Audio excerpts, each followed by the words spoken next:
जी, नमस्कार, सत श्री अकाल, आदाब सभी स्टूडेंट्स को। उम्मीद करते हैं सभी ठीक-ठाक होंगे, सभी का घर परिवार जो है बढ़िया से होगा। तो स्टार्ट करते हैं हमारी आज की क्लास। आज की क्लास बहुत ही ज़्यादा इम्पोर्टेंट रहने वाली है, क्योंकि आज की क्लास में हम एक्सटेंशन के क्वेश्चन, एग्रीकल्चर के, इकोनॉमिक्स के क्वेश्चन यानी कि अर्थशास्त्र के क्वेश्चन और कुछ क्वेश्चन हम करने जा रहे हैं स्कीम्स के। ठीक है, कोई भी एग्जाम ले लो तो उसमें स्कीम्स के क्वेश्चन यानी कि कृषि के रिगार्डिंग, जो एग्रीकल्चर के रिगार्डिंग जो भी स्कीम्स अभी तक गवर्नमेंट ने लॉन्च करी हैं उसके रिगार्डिंग, वो एक एक्सटेंशन का भी पार्ट है और वो अर्थशास्त्र इकोनॉमिक्स का भी पार्ट है, दोनों का पार्ट है। तो इसलिए हमने ये जो है क्लास अच्छी तरह से मर्ज करके लगभग 70 क्वेश्चन के आसपास जो है आपको क्वेश्चन देखने को मिलेंगे। पर ध्यान रखना कि ये क्लास लगाने का मतलब तभी है जब आप साथ में जो है आंसर करते रहें। ठीक है, साथ में आंसर करना है। ठीक है, और दूसरी बात, बच्चों लाइक करके जरूर आना वीडियो को, बहुत ही अच्छे क्वेश्चन आएंगे, मजा आ जाएगा क्लास लगाकर। ठीक है, कुछ क्वेश्चन आपने नहीं देखे होंगे, कुछ कंसेप्ट आपने नहीं देखे होंगे, तो वो आज आपके क्लियर हो जाएंगे। कोई भी एग्जाम ले लो वहां पर बहुत इंपॉर्टेंट रहने वाले। क्लियर, स्टार्ट करते हैं हमारा आज का पहला क्वेश्चन। आपकी स्क्रीन के ऊपर है, which of the following principle is not a core principle of agriculture extension. कृषि विस्तार के निम्नलिखित में से कौन सा सिद्धांत मूल सिद्धांत नहीं है, ये हमें बताना है। Principle of participation, principle of centralization, principle of learning by doing यानी कि कुछ करके सीखने का सिद्धांत, प्रिंसिपल ऑफ कल्चरल डिफरेंस। तो देखो, सबसे पहले अगर हम बात करें तो एक्सटेंशन के शुरू कर रहे हैं, तो एक्सटेंशन जो है एक लैटिन वर्ड है। एक्सटेंशन जो है एक लैटिन वर्ड है जो कि दो वर्ड से लिया गया है, एक्स टेंशो। एक्स का मीनिंग होता है आउट, टेंशन मीनिंग स्ट्रेचिंग, है ना। तो स्ट्रेचिंग आउट, एक्स का मीनिंग है स्ट्रेचिंग आउट, एक्सटेंशो का मतलब क्या है, किसी चीज को खींचना। कोई एक जगह पर, कोई एक स्थान पर कोई चीज नहीं है और दूसरी स्थान पर है, उसको खींचकर वहां पर लेके आना ही क्या है, एक्सटेंशन का काम है। तो ये एक्सटेंशन का ये एक सबसे बड़ा सिद्धांत क्या है कि कुछ करके सीखना। ये तो प्रिंसिपल है ही है कि कुछ करके सीखना, ये एक सिद्धांत है। देखो, और कुछ करेंगे, करेंगे कब, जब हम उसमें पार्टिसिपेट करेंगे, खुद इन्वॉल्व होंगे, खुद हमारा जो है वहां पर भागीदारी होगी कोई ना कोई, तभी कुछ करके सीखेंगे, है ना। तो ये दो प्रिंसिपल तो पक्का है। अब हमारे पास दो ऑप्शन बचते हैं, प्रिंसिपल ऑफ सेंट्रलाइजेशन या फिर प्रिंसिपल ऑफ कल्चरल डिफरेंस। देखो, सबसे पहले अगर हम प्रिंसिपल की बात करें तो ये कुछ प्रिंसिपल हैं, सबसे इंपॉर्टेंट जो प्रिंसिपल हैं वो जो है वो आपके सामने है। प्रिंसिपल ऑफ इंटरेस्ट, मतलब हमारा क्या है, रुचि होनी चाहिए। हमारी किसी चीज के अंदर रुचि होगी तभी हम क्या है, एक्सटेंशन एजुकेशन एक्सटेंशन कर पाएंगे। मान लो मेरी रुचि है वो काम करने की, तो मुझे कोई अभी आपके जो है धक्का, कॉलेज जो है आपको धक्के से भेजा जाता है, जाओ पढ़ो, डिग्री लो, तो वो एक्सटेंशन का काम नहीं है। बट अगर आपका काम, मान लो जैसे मेरा पढ़ाने का काम है, मैं यहाँ पे क्लास ले रहा हूँ, ना तो मेरा चैनल मोनेटाइज है, ना मुझे पैसा आ रहा है, ना कुछ मिल रहा है, पर मेरी इसमें रुचि है ना। तो ये इंटरेस्ट है, तो इसलिए एक्सटेंशन का काम हो रहा है। ठीक है, तो ये इसका सिद्धांत है। पार्टिसिपेशन, इन्वॉल्वमेंट होगी, जो भी बंदा काम करने जाएगा वो कुछ ना कुछ करके सीखेगा, उसकी क्या है, भागीदारी होगी, ये भी है। लर्निंग बाय डूइंग भी है। कल्चर डिफरेंस, मतलब आपस में हर एक के, जो भी कुछ करने जा रहे हो, हर एक का कल्चर जो है वो एक जैसा नहीं होता। ठीक है, तो उसके ऊपर जो है सिद्धांत बनाए जाते हैं, लोगों को देखते हुए उसके प्रिंसिपल जो है वो बनाए जाते हैं। उस वहां का एरिया देखते हुए, कैसा जो एरिया है, डेमोग्राफिक अप्रोच कैसे करनी है, कौन सा अडेप्ट करेगा कौन सा नहीं करेगा। प्रिंसिपल ऑफ लीडरशिप, मतलब कि लीडरशिप के बेस के ऊपर है, हर एक बंदा ये चाहे कि मैं आगे आके काम करूं, है ना। तो उसके ऊपर ये एक्सटेंशन जो है काम करती है, सिद्धांत है। Satisfaction, local resource utilization, needs and problem, कि क्या लोगों की क्या जरूरतें हैं, क्या उसके जो है समस्याएं आ रही हैं, उसके ऊपर सिद्धांत बनाना। ठीक है, तो ये सारे क्या है, हमारे कुछ ना कुछ सिद्धांत है। बट हमारे पास ये जो है ये सिद्धांत नहीं है, प्रिंसिपल ऑफ सेंट्रलाइजेशन यानी कि केंद्रीकरण का सिद्धांत जो है हमारा ये नहीं है। तो ये जो है गलत बात है। और हमारा आंसर क्या है, नोट पूछा है तो हमारा जो है बी जो है बिल्कुल राइट आंसर हो जाएगा। बी टिक कर लो। और यहाँ पर जितने भी क्वेश्चन हो रहे हैं, पहले बता रहा हूं, जितने भी हम क्वेश्चन करेंगे 66 या 67 जितने भी क्वेश्चन है, आपने लास्ट में बताना है कि एक्सटेंशन में कितने नंबर आ रहे हैं, स्कीम्स में कितने आ रहे हैं, इकोनॉमिक्स के अंदर कितने मार्क्स आ रहे हैं, और ओवरऑल जो है आपके कितने मार्क्स आ रहे हैं। और कमेंट सेक्शन में आपने ये भी बताना है कि नेक्स्ट क्लास जो है वो कौन सी लेकर आए। क्लियर, ज्यादा काम तो लग रहा, ओके। क्लियर। और इस जो भी आज क्लास लगेगी उसकी पीडीएफ जो है आपको हमारे Telegram channel agriculture with Batra sir पर मिल जाएगी, ज्वाइन कर सकते हो। इसके नीचे मैं जो है कमेंट सेक्शन में लिंक भी डाल दूंगा, तो आप देख सकते हो। चलते हैं हमारे अगले क्वेश्चन की ओर। अगला क्वेश्चन क्या कह रहा है भाई, देख लेते हैं। Rural development is best described as, ग्रामीण विकास को सबसे अच्छी तरह से कैसे वर्णित किया जाता है, तो बता दीजिए। देखो, एक पृथक सरकारी पहल हो, मतलब आइसोलेटेड गवर्नमेंट इनिशिएटिव है। शॉर्ट टर्म वेलफेयर प्रोग्राम, मतलब ये क्या है, ये गवर्नमेंट द्वारा चलाया गया एक इनिशिएटिव है कि हमने को जो है गांव के अंदर जो है विकास करना है, ग्रामीण क्षेत्र के अंदर विकास करना है। या फिर एक शॉर्ट टर्म वेलफेयर प्रोग्राम है, थोड़े अल्पकालिक जो है कल्याण योजना है कि थोड़े टाइम के लिए हमने बस कल्याण करना, उसको छोड़ देना है। तो ये तो गलत ही लग रहा है सीधा सा। Holistic transformation of rural life, ग्रामीण जीवन का समग्र परिवर्तन, है ना। तो ये लग रहा है focus only on agriculture, rural, क्योंकि एग्रीकल्चर जो भी है वो ज्यादातर जो है वो रूरल एरिया में होती है, तो वो रूरल डेवलपमेंट का है पार्ट। बट वहां पर सिर्फ एग्रीकल्चर ही तो नहीं है, लेबर भी तो है, वहां पर भी ध्यान होता है। तो सिर्फ फोकस एग्रीकल्चर पर नहीं होता, तो ये भी गलत है। अब ये क्या है, आइसोलेटेड गवर्नमेंट इनिशिएटिव, क्या ये रूरल डेवलपमेंट सिर्फ और सिर्फ एक गवर्नमेंट का ही है बस कि यही करेगी इनिशिएटिव? नहीं, ये भी थोड़ा सा गलत है। बहुत सारे एनजीओ भी रूरल डेवलपमेंट पे ध्यान देते हैं। तो ये जो है holistic transformation of rural life, ग्रामीण जीवन का जो है परिवर्तन कर देना, जो जीवन का जो परिवर्तन है पूरा को अच्छा कर देना, चेंज कर देना। तो यही क्या है, हमारा आंसर हो जाएगा सी जो है, बिल्कुल राइट आंसर है, बिल्कुल सही। क्लियर। अब आप देख सकते हो साथ में, rural development refer to overall improvement in quality of life, economic wellbeing of people living in rural area. ग्रामीण विकास का मतलब क्या है, ग्रामीण क्षेत्रों में रहने वाले लोगों के जीवन स्तर और आर्थिक स्थिति को सुधार करना। जिसमें क्या क्या है, जिसमें सिर्फ कृषि नहीं आता, सिर्फ एग्रीकल्चर नहीं आता, उसमें शिक्षा, स्वास्थ्य, रोजगार, है ना, लेबर वाले जो सब कुछ जो भी है, सामाजिक, है ना, उसके सामाजिक जीवन को जो है ऊपर लेकर जाना, ये सभी क्या है रूरल डेवलपमेंट के अंदर आ जाएंगे, जो भी ग्रामीण क्षेत्र के अंदर लोग रह रहे हैं। अब इसके प्रमुख विशेषताएं क्या है, इंक्लूसिव एंड पार्टिसिपेटिव अप्रोच, खुद बंदा आके काम करे, समावेशी और सहभागी अप्रोच होनी चाहिए। मल्टी सेक्शनल डेवलपमेंट, मतलब हर जगह पे ध्यान देना, सिर्फ एग्रीकल्चर पे नहीं, अपनी हेल्थ के ऊपर, रोड के ऊपर, घरों के ऊपर, हर जगह पे जो है विकास हो। Sustainable livelihood and self reliance, मतलब अगली आने वाली पीढ़ी के लिए भी सोचें कि आने वाले जो है ग्रामीण क्षेत्र को आगे आने वाले में विकसित कैसे कर सकते हैं, उसके विकास के बारे में सोचें। फिर है कम्युनिटी एम्पावरमेंट, पूरी पूरी की अपनी जो कम्युनिटी है, चाहे वो एक महाजन कम्युनिटी है या फिर तुम्हारी एक बागड़ी कम्युनिटी, गांव में जाकर कम्युनिटी सिस्टम चलता है, तो वो उसके पूरा जो है उसको बारे में सोचा जाए। फिर इंफ्रास्ट्रक्चर, जो उसके अंदर सेवाएं दी जा रही हैं, या फिर उसका इंफ्रास्ट्रक्चर क्या है, रोड क्या है, बिल्डिंग क्या है, घर कैसे बने हो, उसके ऊपर ध्यान देना। तो ये रूरल डेवलपमेंट का कार्य है। क्लियर। आगे चलते हैं, मैं फिर से बता रहा हूं, अगर आपको इसकी पीडीएफ चाहिए तो मिलेगी agriculture with Batra sir Telegram channel. फिर से आगे आ गया, विच of the following is not a element of rural development, कौन सा इनमें से रूरल डेवलपमेंट का एलिमेंट जो है, घटक है, नहीं है। एग्रीकल्चर इंप्रूवमेंट, मैंने पहले बताया कि एग्रीकल्चर, अभी बताया एग्रीकल्चर को इंप्रूव करना, ये एक पार्ट है। इंफ्रास्ट्रक्चर को डेवलपमेंट करना, हाँ मैं बताया, रोड जो है, सड़कें जो हैं, घर जो है, वो पूरा इंफ्रास्ट्रक्चर होता है ना, बिल्डिंगें बनाना, है ना, ये क्या इंफ्रास्ट्रक्चर, ये है। सोशल इक्विटी, सामाजिक समानता लाना, अभी हमने पढ़ा कि सोसाइटी के अंदर रहते हैं, कम्युनिटी एक तो डेवलपमेंट है, एक सोशल इक्विटी, ये सभी क्या है एलिमेंट है। बट वो ये तो नहीं कहते कि गांव में काम नहीं है तो शहर चले जाओ। माइग्रेशन का मतलब होता है प्रवास कर जाना, एक जगह से दूसरी जगह चली जाए, तो अर्बन मतलब शहरी प्रवास, वो ये तो नहीं है ना कि हाँ कि शहरों में चले जाओ अगर नहीं है, तो ये गलत है। बट हमारा आंसर क्या जाएगा, सी जो है बिल्कुल राइट हो जाएगा। क्लियर। आगे चलते हैं। Who is known as the father of agriculture extension in India, कौन से इनमें से फादर जो है एग्रीकल्चर एक्सटेंशन के माना जाता है, बता दीजिए।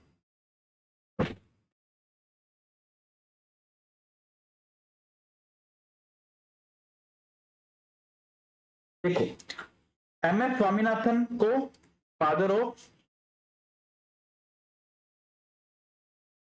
ग्रीन रेवोल्यूशन इन इंडिया, और एनी बोर्लो को father of green revolution in world. Clear. फिर उसके बाद है के एन सिंह और डॉक्टर के एन सिंह, ये दोनों ऑप्शन सेम ही लिखी हुई हैं, पर कोई बात नहीं। तो फिर उसके बाद है के.एन. सिंह, जेपी लीगस, और ये तीन ऑप्शन रखते हैं। चलो, जेपी लीगस जो है ये क्या है, father of extension.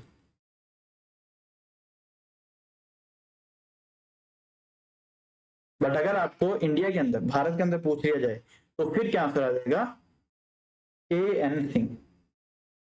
K. N.. Singh यानी कि हमारा बी जो है बिल्कुल राइट आंसर हो जाएगा।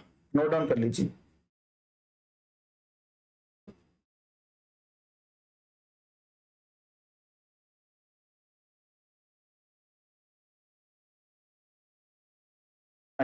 साथ में ये भी बता दीजिए कमेंट सेक्शन में कि फादर ऑफ, ये भी क्वेश्चन आ रखा हुआ है, फादर ऑफ रूरल डेवलपमेंट, ये एक्सटेंशन का ही है। अभी हमने रूरल डेवलपमेंट के बारे में पढ़ा, तो बता दीजिए फादर ऑफ रूरल डेवलपमेंट कौन है। फादर ऑफ एग्रीकल्चर एक्सटेंशन हो गया, भारत के अंदर कौन है, जेपी लीगन जो है वो वर्ल्ड के अंदर, के.एन. सिंह जो है वो इंडिया के अंदर। अब हमें ये बताना है कि फादर ऑफ रूरल डेवलपमेंट कौन है, बताइए। तब तक हम अगले क्वेश्चन पे चलते हैं। और एक ये भी बता देना साथ में, फादर ऑफ डेमोस्ट्रेशन।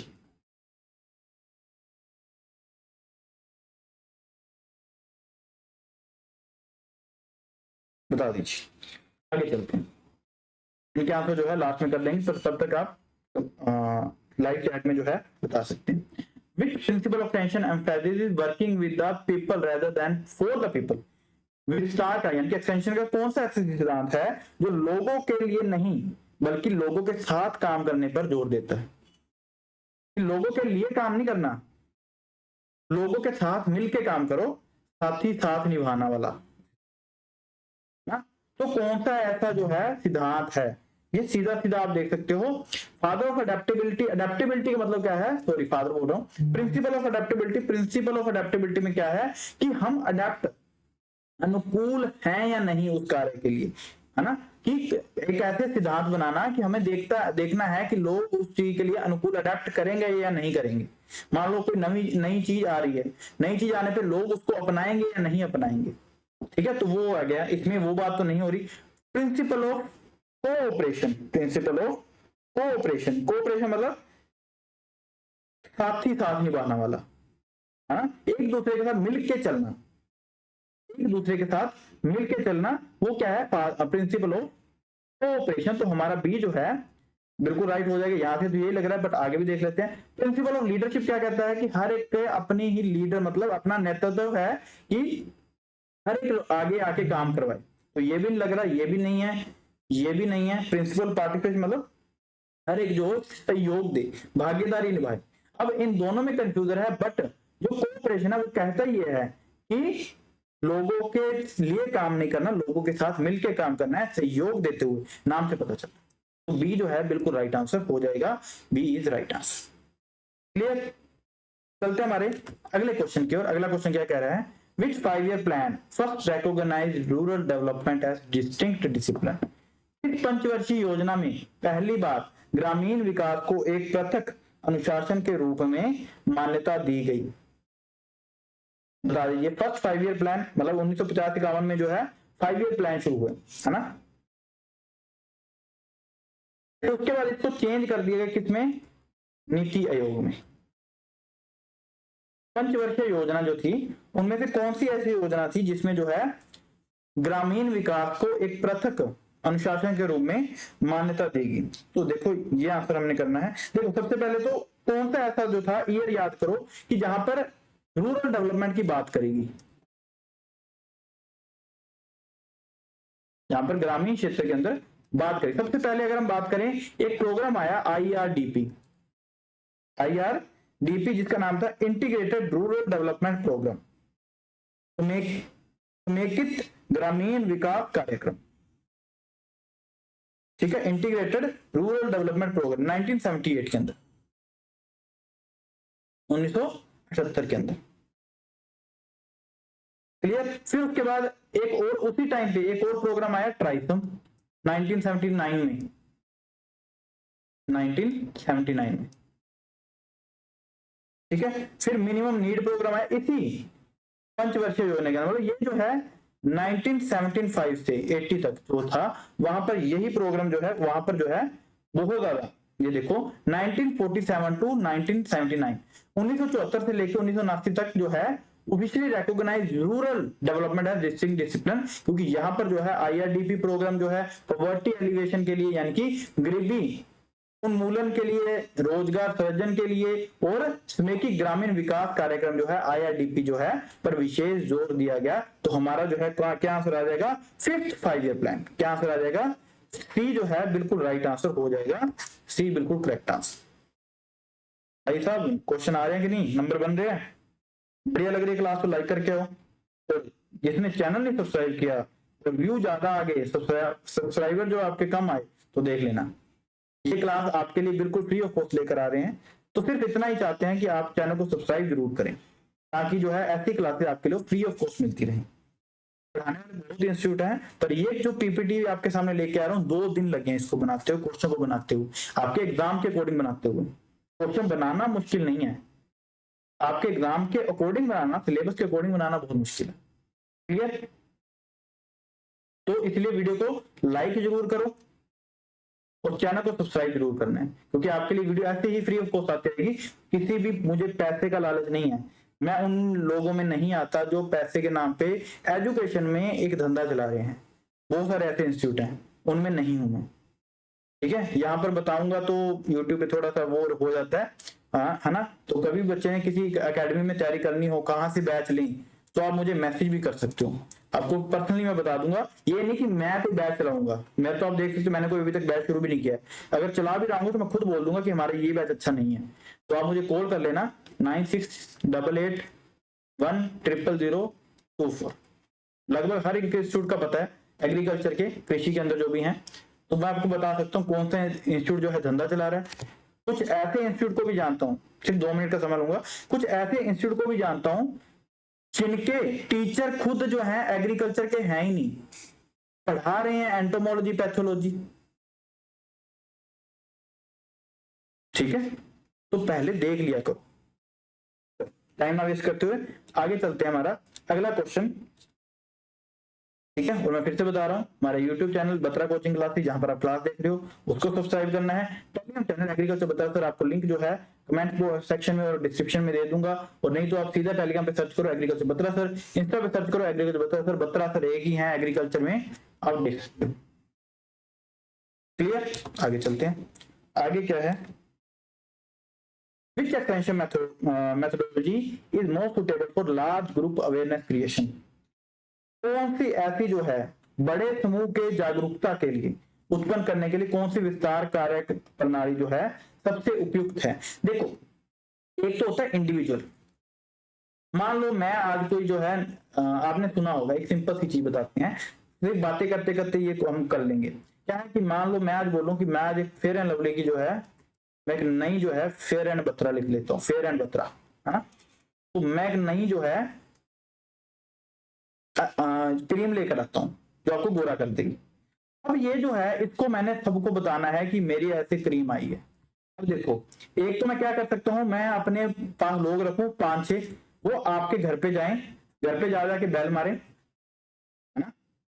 तो एक तो ये मेथड है कि ये वाली चीज आ गई है ना? दूसरा क्या है, या फिर मैं आपको जो है आपके घर पे फोन करूं। तीसरा क्या हो सकता है, मैं यूट्यूब पर चला दूं ऐड, जो आप देखते हो ना, या फिर जैसे मैच आ रहे होते हैं, मैच के आगे, क्रिकेट मैच के आगे कोई ना कोई एडवर्टीजमेंट आती रहती है, मशहूरी से आती रहती है, मैं वो चला दूं, या मैं रेडियो पे चला दूं, या मैं टीवी पे चला दूं, ऐड आती है ना, ये हो सकता है। या फिर मैं आपको क्या करूं, रिजल्ट दिखाऊं उसके। रिजल्ट मतलब मैं बोलूं कि आप मेरे पास बैठो, मैं 2 महीने लगातार लगाऊंगा, 2 महीने लगातार मैं क्रीम लगाऊंगा, उसके बाद मैं गोरा हो जाऊंगा। ये क्या है, ये है रिजल्ट डेमोन्स्ट्रेशन, आपको रिजल्ट दिखाऊं, परिणाम दिखाऊं। अब क्या हो सकता है, अब देखो, जो मैंने आपको घर पे फोन किया, आपको जो है घर पे जाकर विजिट करी, तो ये क्या है, इंडिविजुअल मेथड है, एक एक लोग के पास जाकर है। ये जो यूट्यूब है, ये जो रेडियो है, टेलीविजन है, ये क्या है, बड़े एक बंदा तो नहीं देख रहा। अभी आप, मैं ये क्लास लगा रहा हूँ, यहाँ पर कम से कम 1000-2000 लोग तो देखेंगे, है ना। तो ये क्या है, ये बड़े लेवल पे है, बड़े लोग ज्यादा लोगों को जो है जागरूक कर रहे हैं। और ये जो मैंने किया ये तो मैं एक जने को या 2 जने को दिखाऊंगा, है ना, तो ये भी क्या है, कम लोगों के लिए है। तो उसी के अकॉर्डिंग हमारा क्या आंसर है, देखो result demonstration, group discussion, mass media, farm and home visit. मैंने अभी बताया घर पे जाके कर रहा हूं, तो ये तो गलत ही हो गया, क्योंकि हमने बहुत ज्यादा लोगों को अवेयर करना है, जागरूक करना है। तो रिजल्ट डेमोस्ट्रेशन मैंने बताया 1 या 2 लोगों में हो सकते हैं, ये भी बाहर निकाल दिए। ग्रुप डिस्कशन और मास मीडिया, देखो मास मीडिया जो हम यूट्यूब देख रहे हैं, टीवी देख रहे हैं, रेडियो, ये सारा क्या है, मास मीडिया है। तो ये क्या है, इस पे लोग बहुत ज्यादा देखते हैं, लार्ज ऑडियंस है ना। तो यही क्या है हमारा आंसर होना चाहिए। तो सी जो है हमारा राइट आंसर हो जाएगा। बट हमने बाकी के भी सब कुछ लिखना है कि हमारा जो है मास मीडिया कौन सा है, वेरी लार्ज, है ना, बहुत ज्यादा लोगों को करता है, जहां पर क्या है नई स्कीम आ रही है, प्रैक्टिस आ रही है, वो उसके बारे में बताया जाएगा। रिजल्ट डेमोस्ट्रेशन क्या है, छोटे ग्रुप के लिए, छोटे से ग्रुप के लिए 5-10 लोगों के लिए। ग्रुप डिस्कशन में भी मीडियम ग्रुप यानी कि 10 से 15-20 लोगों के लिए। फार्म एंड होम विजिट एक सिंगल लोग के लिए, इसके लिए होगा। क्लियर। अगला क्वेश्चन है आपके स्क्रीन के ऊपर, विच of the following is a mechanical audio visual add. कौन सा ऐसा मैकेनिकल मशीन यानी कि जो ऑडियो जिससे हम सुनते भी हैं, मतलब जिससे आवाज भी आती है, वीडियो विजुअल मतलब जिसको हम देख भी सकते हैं। देखो चार्ट को हम सिर्फ देख सकते हैं, वो बोलता तो नहीं है ना, पोस्टर को हम सिर्फ देख सकते हैं। स्लाइड प्रोजेक्टर और पैनोग्राफ, अब इनमें कंफ्यूजन है। स्लाइड जो भी आप देख रहे हो स्लाइड प्रोजेक्टर, है ना, तो ये क्या है, एक तरह का स्लाइड प्रोजेक्टर है। क्या है, स्लाइड प्रोजेक्टर है। और पैनल ग्राफ क्या है, उसके बारे में बात कर लेते हैं। देखो ऑडियो एड कौन से होते हैं जिससे सिर्फ सुनाई देता है, वो है radio, tape recorder, public address system. Visual add सिर्फ जहां से दिखाई देता है, वीडियो विजुअल में आ गया नॉन प्रोजेक्टेड, जिसमें कोई भी प्रोजेक्शन नहीं है। कौन सी, chart, poster, flash card, model, flannel graph. तो ये फ्लैनल ग्राफ जो है ये क्या है, विजुअल एड में नॉन प्रोजेक्टर है। ठीक है, विजुअल एड में प्रोजेक्टर वाले कौन से हैं, स्लाइड प्रोजेक्टर, ओवरहेड, ये power point. Audio visual aid में कौन सा है, television, video film, multimedia, sound मिली। तो अब क्या है, अब ध्यान से सुनो, इसमें ऑडियो विजुअल एड में जो है इसमें कोई भी नहीं है, क्योंकि स्लाइड प्रोजेक्टर में क्या है, तो इसका आंसर जो है नन ऑफ दिस होगा, ऑप्शन में नहीं है, बट इसका आंसर नन ऑफ दिस हो जाएगा। फिर से बता रहा हूं, ऑडियो वीडियो, हाँ, पर अगर यहाँ पर फिर भी कोई चारों में ऑप्शन आ गया हमें क्लिक करनी हो तो ये है, क्योंकि ये क्या है, ये आप देखो, ये ऑडियो के अंदर प्रोजेक्टर में है, ये क्या है, सॉरी विजुअल के अंदर क्या है, प्रोजेक्टर में है। ऑडियो विजुअल में कौन सा आ गया, टीवी आ गया, वीडियो फिल्म आ गई, साउंड फिल्म आ गई, ये सब कुछ क्या है, मल्टीमीडिया प्रोजेक्टर, ये इसमें आ जाएगा। यूट्यूब हो गया, इंटरनेट हो गया। क्लियर, आगे चलते हैं। Which of the following is not a classification of training based on duration? देखो हम क्या है, हम ट्रेनिंग लेते हैं ना, कोई भी काम करने जाते हैं, हम उसे, मान लो मैं आज बोलूं कि मैंने जो है, एक मिनट,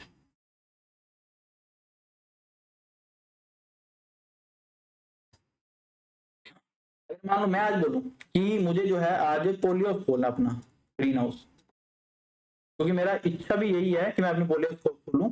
ठीक है, जमीन है तो अपनी जमीनों पे पोलियोस लगाऊं, तो ये मेरी है इच्छा। मान लो मैंने पोलियोस खोलना है, तो मैं उसके लिए ट्रेनिंग लेने जाऊं। तो ट्रेनिंग एक तरह की नहीं होती, बहुत तरह की होती है।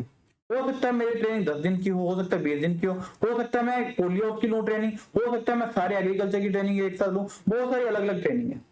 ठीक है, तो कौन सी ट्रेनिंग को हम डिवाइड करते हैं, पर हम ड्यूरेशन के अकॉर्डिंग, ठीक है, अवधि के अकॉर्डिंग डिवाइड करते हैं। तो कौन कौन सी होती है, शॉर्ट टर्म हो सकती है ट्रेनिंग, थोड़े टाइम के लिए, क्लियर, और क्या हो सकती है, लॉन्ग टर्म हो सकती है, सीजनल हो सकती है। सीजनल मतलब पूरे 6 महीने के लिए, पूरे सीजन के लिए। लॉन्ग टर्म मतलब ज्यादा 1 साल 2 साल के लिए। और शॉर्ट टर्म मतलब 1 दिन 10 दिन, बस इतने दिन के लिए। अब ये मॉड्यूलर ट्रेनिंग क्या है, जब हम किसी भी ट्रेनिंग को छोटे छोटे मोड्स में बना देते हैं, कि पहले हम ये स्टेप करेंगे, फिर दूसरा ये स्टेप करेंगे, तीसरा फिर ये स्टेप करेंगे। तो ये अवधि के अकॉर्डिंग हमने डिवाइड नहीं किया हुआ। अवधि के अकॉर्डिंग क्या होती है, short term, medium term, long term, seasonal training. और ये मॉडुलर जो है इसमें हम छोटे छोटे जो है यूनिट बना लेते हैं कि पहले हम ये करेंगे, फिर ये करेंगे, फिर ये करेंगे। और मैं पोलियो की ट्रेनिंग लेने गया तो पहले हमें क्या है, पहले बताएंगे कि पोलियो फर्स्ट स्टेप होगा, पोलियो क्या होता है, उसके छोटे छोटे जो है हम चैप्टर से बना लेंगे, तो वो क्या है, मॉड्यूलर ट्रेनिंग। तो हमारा आंसर क्या आ जाएगा, डी जो है उसका पार्ट नहीं है, बट हमारा आंसर क्या आ जाएगा, डी जो है राइट आंसर हो जाएगा। क्लियर।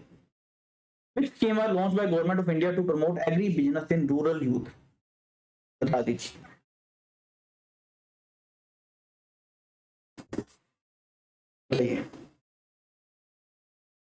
आर के वीवाई राष्ट्रीय कृषि विकास योजना जो कि 2007 में आई।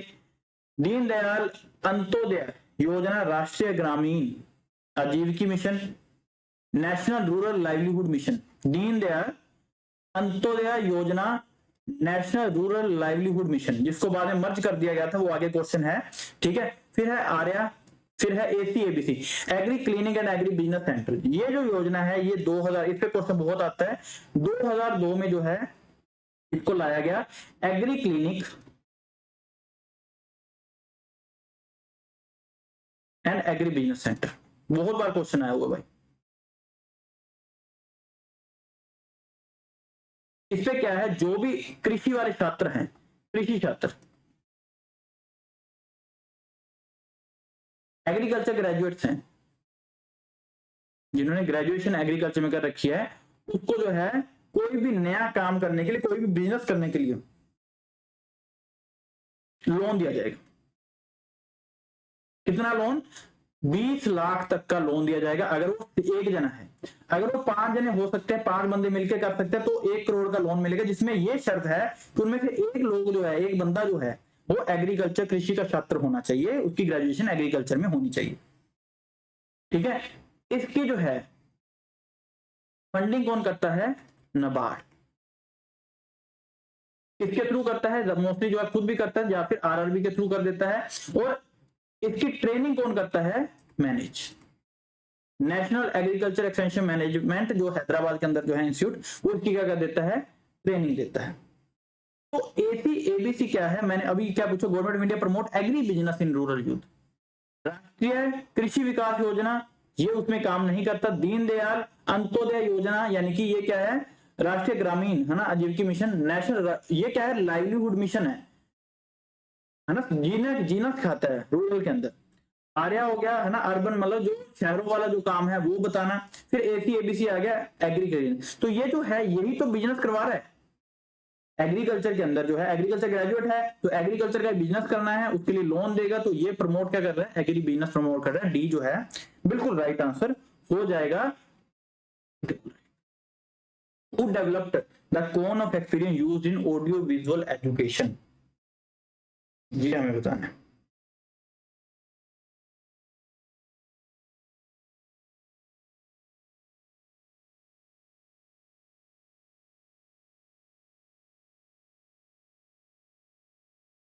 बता दीजिए। जेपी लीगन, ये तो फादर ऑफ क्या है, अभी हमने बताया एग्रीकल्चर एक्सटेंशन। अच्छा, उससे ये भी याद आ गया, फादर ऑफ डेमोन्स्ट्रेशन कौन है, बता दीजिए, क्वेश्चन आ रखा है।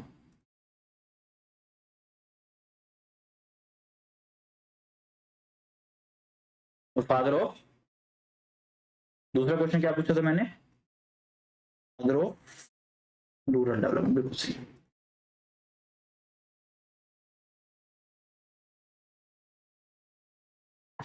बता दीजिए, और इसका आंसर भी बता दीजिए।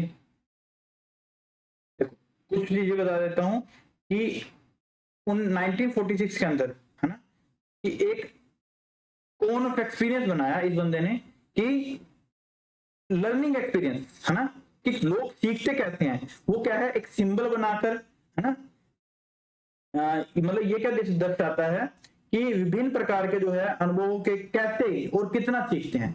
मतलब हमने जो जिंदगी में देखा है, देखे आपने सुना होगा कि बादाम खाने से अकल नहीं आती, धक्के खाने से, झटके खाने से आती है। तो वही अपने एक्सपीरियंस से जो हमने सीखा है ना, तो वो वाला जो चीज है किसने बताई है, वो है बताई है एडगर डेल ने। किसने बताई है, एडगर डेल ने।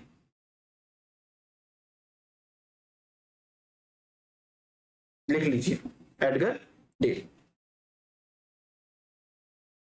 ठीक है, इसमें था क्या, सिंबल थे कुछ, देखो सब डायरेक्ट पर्पस एक्सपीरियंस क्या है, learning by doing, dramatise experience क्या है, रोल प्ले, डेमोन्स्ट्रेशन क्या है, लर्निंग बाय सीइंग प्रोसेस, देख के सीखना, करके सीखना, ये भी बताया, रोल प्ले वाला बताया, देख के सीखने वाला बताया कि देख के हम कैसे सीख सकते हैं, ऑब्जर्वेशन मतलब किसी को करते हुए देख के फिर ऑब्जर्व करना, static display, watching videos, motion picture, viewing images, verbal symbol, है ना, वर्ड को सुन के सीखना या पढ़ के सीखना।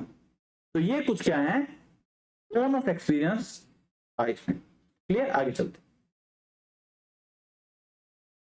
एक क्वेश्चन मैंने पूछा था, हाँ, फादर ऑफ डेमोन्स्ट्रेशन कौन से हैं, सीमेन इन है।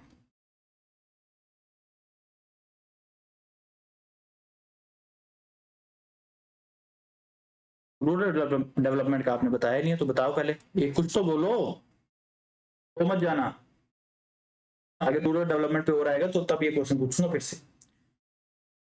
पहला question, which of the following is a group method of extension, अभी हमने बात करी भाई, बार बार करेंगे फिर से, चलो। डेमोन्स्ट्रेशन, फार्म विजिट में तो मैंने बताया था इंडिविजुअल होती है, एक लोगों को ही करेंगे। रेडियो टॉक, रेडियो पे तो जो है मास मीडिया में आ गया, मतलब बहुत सारे लोगों को करेंगे। डेमोन्स्ट्रेशन आ गया, या फिर ट्रेनिंग कैंप। डेमोन्स्ट्रेशन में भी हम जो है 1 से 10 लोग में हो सकते हैं, पर अगर हम ग्रुप की बात करें तो ये जो है डेमोन्स्ट्रेशन ज्यादातर हम जो है इंडिविजुअल को भी कंसीडर कर सकते हैं, एक लोग को भी सिखा सकते हैं। 2 तरह की 3 तरह की डेमोन्स्ट्रेशन जो है देखने को मिलती है, रिजल्ट डेमोन्स्ट्रेशन होती है, स्टेट डेमोन्स्ट्रेशन होती है, और एक होता है कि देखना फिर करना, एक होता है कि उसको सिखा के फिर करवाना, रिजल्ट दिखाने, ठीक है। और ये जो ट्रेनिंग कैंप है ये क्या है, हमारा ग्रुप मेथड। ट्रेनिंग कैंप क्या है, हमारा ग्रुप मेथड है, तो आंसर क्या जाएगा हमारा, डी बिल्कुल करेक्ट आंसर हो जाएगा। ठीक है, आप देख सकते हो ये आपके सामने, इंडिविजुअल में क्या आ गया, farm, home visit, letter, group method में क्या आ गया, group discussion, training camp, method demonstration, mass media, mass method में क्या गया, रेडियो टॉक, लीफलेट, न्यूज़पेपर। अब देखो मेथड डेमोन्स्ट्रेशन को ज्यादातर हम ग्रुप मेथड में लिखते हैं, फार्म, होम विजिट और हमारे रिजल्ट डेमोन्स्ट्रेशन को ज्यादातर हम क्या है, इंडिविजुअल में लिखते हैं। अगर अकेली डेमोन्स्ट्रेशन लिखी हो तो ज्यादातर वो क्या होगी, इंडिविजुअल में कंसीडर करते हैं। क्लियर, आगे चलते हैं। In which year was community development programme launch in India, कौन से वर्ष में कम्युनिटी डेवलपमेंट प्रोग्राम जो है वो शुरू किया गया, बता दीजिए। 1950, 52, 57, 62, देख लेते हैं। देखो कम्युनिटी डेवलपमेंट प्रोग्राम क्या है, 1952, ये पहले तो इस पे क्लिक करते हैं, बी जो है राइट आंसर है। फिर आगे चलते हैं, ये आपके सामने है पूरे एक्सटेंशन के जो मैं ला सकता था, जो आपके लिए इंपॉर्टेंट है। तो कुछ इसमें रह गए हैं तो वो मैं साथ में लिख दूंगा। देखो community development programme 1952, national extension services 1953, intensive agriculture district programme IADP 1960, intensive agriculture area programme 1964, high yielding variety programme कई बार 1965 लिखते हैं, ठीक है। HYV जिसके बाद ग्रीन रेवोल्यूशन आई थी इसकी वजह से आई थी, ठीक है। फार्म जिसके हाई यील्डिंग वैरायटी प्रोग्राम इससे पहले 1963 के अंदर जो है 100 किलोग्राम बीज जो है मंगवाए गए थे, क्लियर, जिसकी वजह से हरी क्रांति जो है वो आई थी। Farmer training and education programme 1966, small farmer development agency 1971, ठीक है। Training and visit programme 1974, KVK कृषि विज्ञान केंद्र 1974, इंटीग्रेटेड रूरल डेवलपमेंट प्रोग्राम 1978, आगे national agriculture extension project 1983, lab to land programme 1979 जो कि ICR के 50 साल की खुशी में मनाया गया था। ये प्रोग्राम जो है चलाया गया। Technology mission on oil seed 1986, ATMA agriculture technology management agency 1998, support to state extension programme for extension reforms 2005, NFSM 2007, अभी मैंने बताया था राष्ट्रीय कृषि विकास योजना 2007, national mission of sustainable agriculture NMSA 2010, SMAM एक आया था, SMAM सब मिशन ऑन एग्रीकल्चर मैकेनाइजेशन, एक आया था सब mission on agriculture extension 2004, agree clinic and agri business centre अभी के आया 2002, attracting and retaining youth in agriculture Arya 2015। तो ये आपके सामने है, इसका स्क्रीनशॉट ले सकते हो, लिख सकते हो, पढ़ सकते हो, और जो लिख रहे हो तब तक चैनल को सब्सक्राइब और लाइक करके आओ वीडियो को भाई। अगर वीडियो पे लाइक अच्छे चलेंगे ना तो अगली क्लास जो है एकदम से फर्स्ट क्लास ले आएंगे वीडियो। चले आगे, जो आप बोलोगे वैसी वीडियो ला देंगे। अगर चैनल पे व्यू वीडियो पे व्यू अच्छे गए, लाइक अच्छे हुए, तो जो भी आ रहे हो अपने शेयर करके आना है। किसको? भाई बहन मित्र भाई सहेली भाभी जो भी है आपके, सबको शेयर करके आना है और बता देना है कि कोई नया चैनल जो है क्लासेस ले रहा है।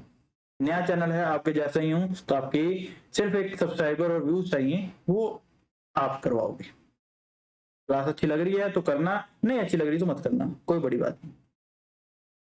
अगला question, which type of training is aimed at changing attitude of trainings? कौन सी ऐसी तरह की हमारी जो है ट्रेनिंग जो है हमारे एटीट्यूड के, हमारे अंदर के जो है बदलाव लाती है ना? एटीट्यूड मतलब मान लो हम कहते हैं ना ईगो है, एटीट्यूड है, हमारे अंदर क्या बदलाव लेके आएगी। कुछ चीजें हमारी सोच के अंदर भी चेंज आएगा। तो कौन सा है? स्किल में मतलब मान लो मैं अभी तुम्हें जो है वेल्डिंग का काम सिखाने लग पड़ू, है ना, 2 महीने की ट्रेनिंग दो, तो वो क्या है, तुम्हें तुम्हारे अंदर स्किल आ रही है। नॉलेज ट्रेनिंग, नॉलेज तुम्हें कुछ सिखा रहा हूं, जैसे मैं तुम्हें पढ़ा रहा हूं तो ये तुम्हें नॉलेज गेन हो रही है, तो ये नॉलेज ट्रेनिंग। ठीक है। एटीट्यूड ट्रेनिंग, तुम्हारे एटीट्यूड के अंदर चेंज कर रहा हूं, तुम्हारा आंसर क्या आ जाएगा? सी जो है बिल्कुल राइट आंसर हो जाएगा, कोई सोचने की बात ही नहीं है, साथ में आंसर करते रहो भाई। क्लियर? आगे चलते हैं, अगला क्वेश्चन। तब तक आंसर करें, तब तक पानी पी ले 2 मिनट। Which came replace the integrated rural development program? IRDP programme को किसने जो है चेंज कर दिया, बदल दिया?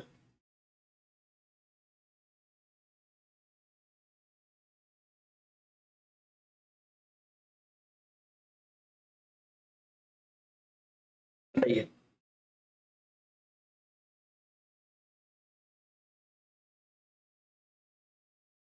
SGSY, स्वर्ण जयंती ग्राम स्वराज योजना, प्रधानमंत्री रोजगार योजना, मनरेगा। मनरेगा तो 2006 में आया, जो कि इसका कोई पार्ट नहीं था, रूरल डेवलपमेंट का पार्ट। वो क्या है, वो लेबर देने के लिए जो है वो था। ठीक है, वो एम्प्लॉयमेंट प्रोग्राम था एक, ये भी काइंड ऑफ एम्प्लॉयमेंट था ना, सेल्फ एम्प्लॉयमेंट वाला प्रोग्राम था। तो रूरल डेवलपमेंट प्रोग्राम IRDP को जो है, सबसे पहले तो ये समझो IRDP क्या है। 1978 के अंदर, अभी हमने पढ़ा 1978 के अंदर ये जो है प्रोग्राम चलाया गया। 1999 के अंदर, 1999 के अंदर जो है इसको चेंज कर दिया गया, किसके अंदर? SGSY, स्वर्ण जयंती ग्राम स्वराज योजना के अंदर जो है इसको चेंज कर दिया गया, बदलाव कर दिया गया, इसके अंदर ला दिया गया। क्लियर? तो इसके अंदर जो है, जो हमने ये ट्राइसम पढ़ा, ये भी क्या है, इसके अंदर ही गया। ठीक है, 1999 में मर्ज कर दिया गया इसको। क्लियर? ये भी लिख लेना, अगर ये आ जाएगी, इसको भी जो है 1999 के अंदर ट्राइसम को भी मर्ज कर दिया गया था। अगला, which of the following aid is usually for dynamic visual learning? जिसको हम देख के विजुअलाइज, मतलब जो अभी आप देख रहे हो, आप विजुअलाइज करते हो। अगर यही आपने वीडियो बंद कर दी, है ना, साइड में फोन रख देते, सुन रहे हो, तो ये क्या हो गया? ऑडियो वाला, सुनने वाला। तो कौन सा इनमें से है, ये हमें बताना है। डायनामिक विजुअल, डायनामिक विजुअल क्या है? जिसमें हमें मूवमेंट नजर आती है, मूवमेंट दिखती है। डायनामिक का क्या मतलब है? विजुअल एड होता है जिससे हमें दिखाई देता है। डायनामिक का मतलब क्या है? चलता फिरता, हमें कुछ दिखाई देता है, मूवमेंट दिखाई देती है। तो वो कौन सा है, वो हमें बताना है। देखो, उसमें पहले तो ये देखो कि कौन कौन से डायनेमिक विजुअल प्रोग्राम कौन कौन से हैं।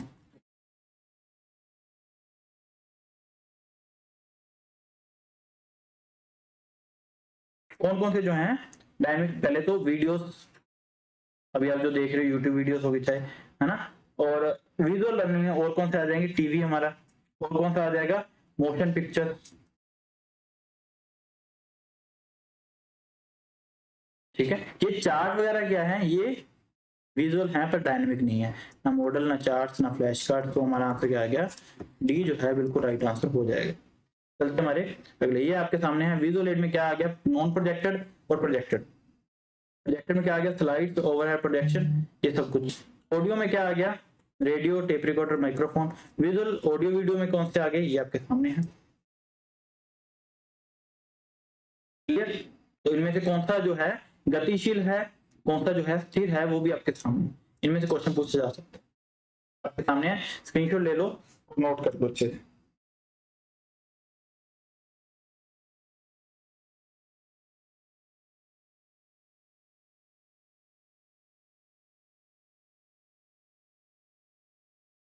आगे चलते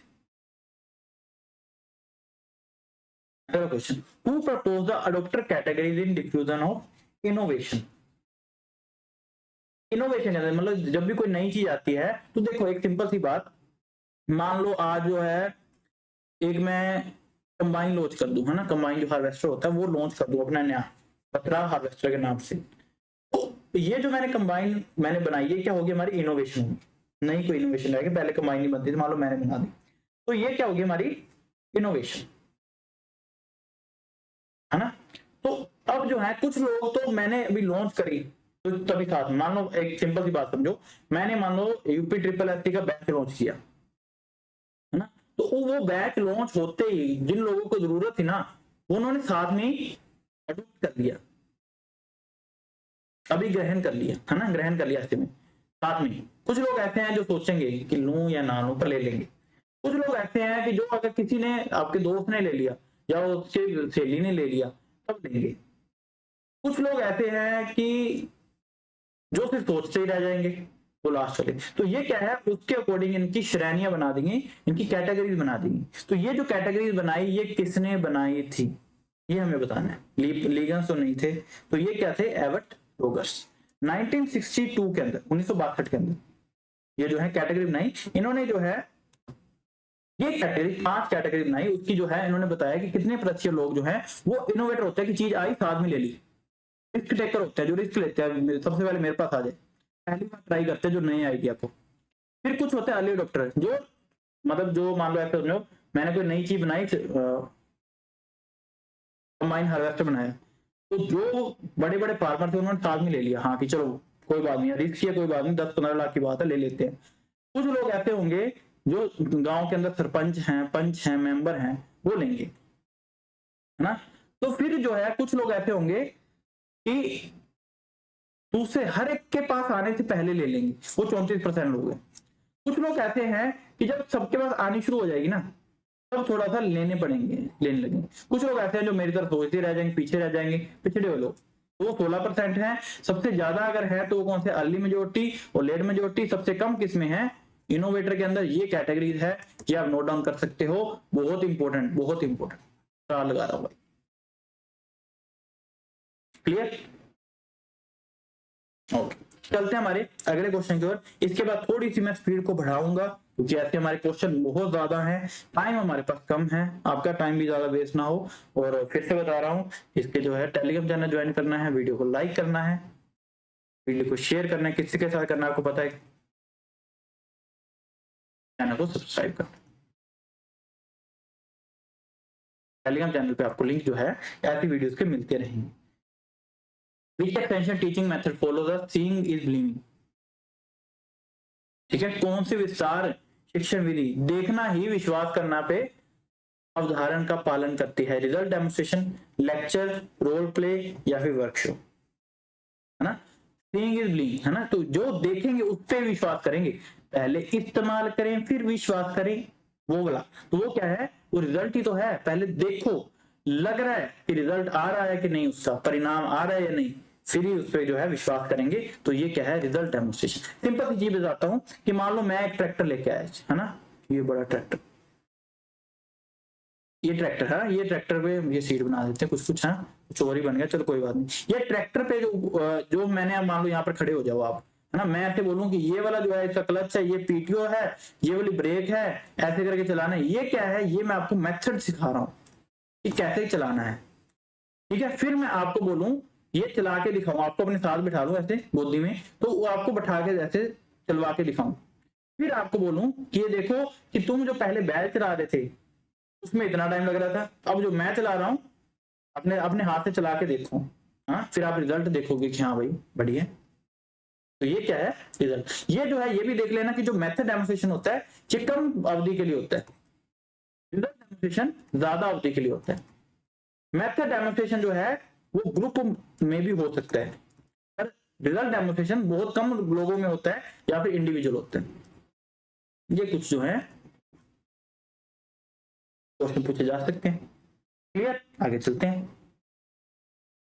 वैसे फिर से आ गया, TRYSEM is aimed at, TRYSEM, TRYSEM का मतलब क्या है, training of rural youth for self employment, नाम से पता चल रहा है। ट्रेनिंग ऑफ रूरल यूथ और self employment.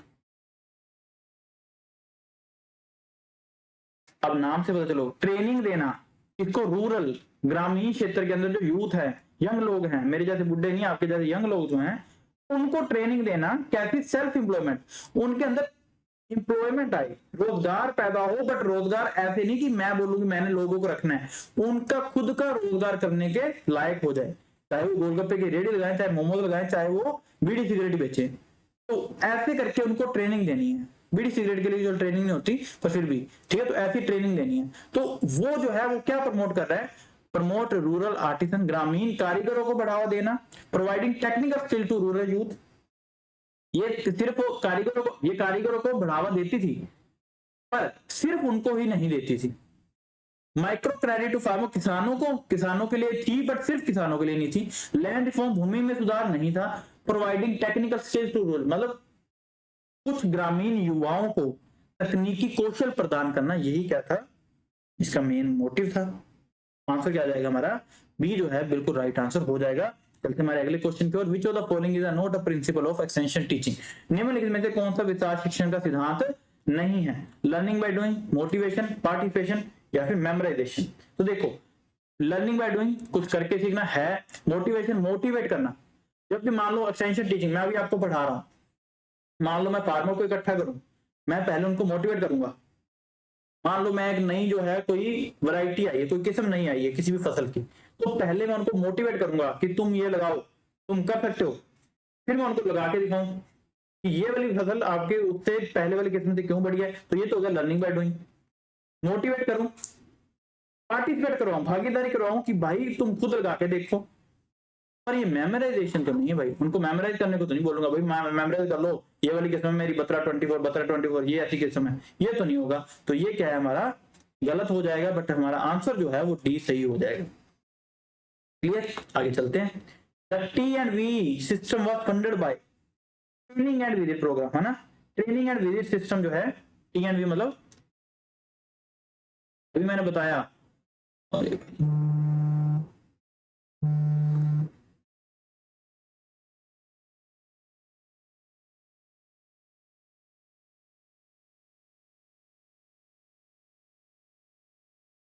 Training and visit system 1974 के अंदर।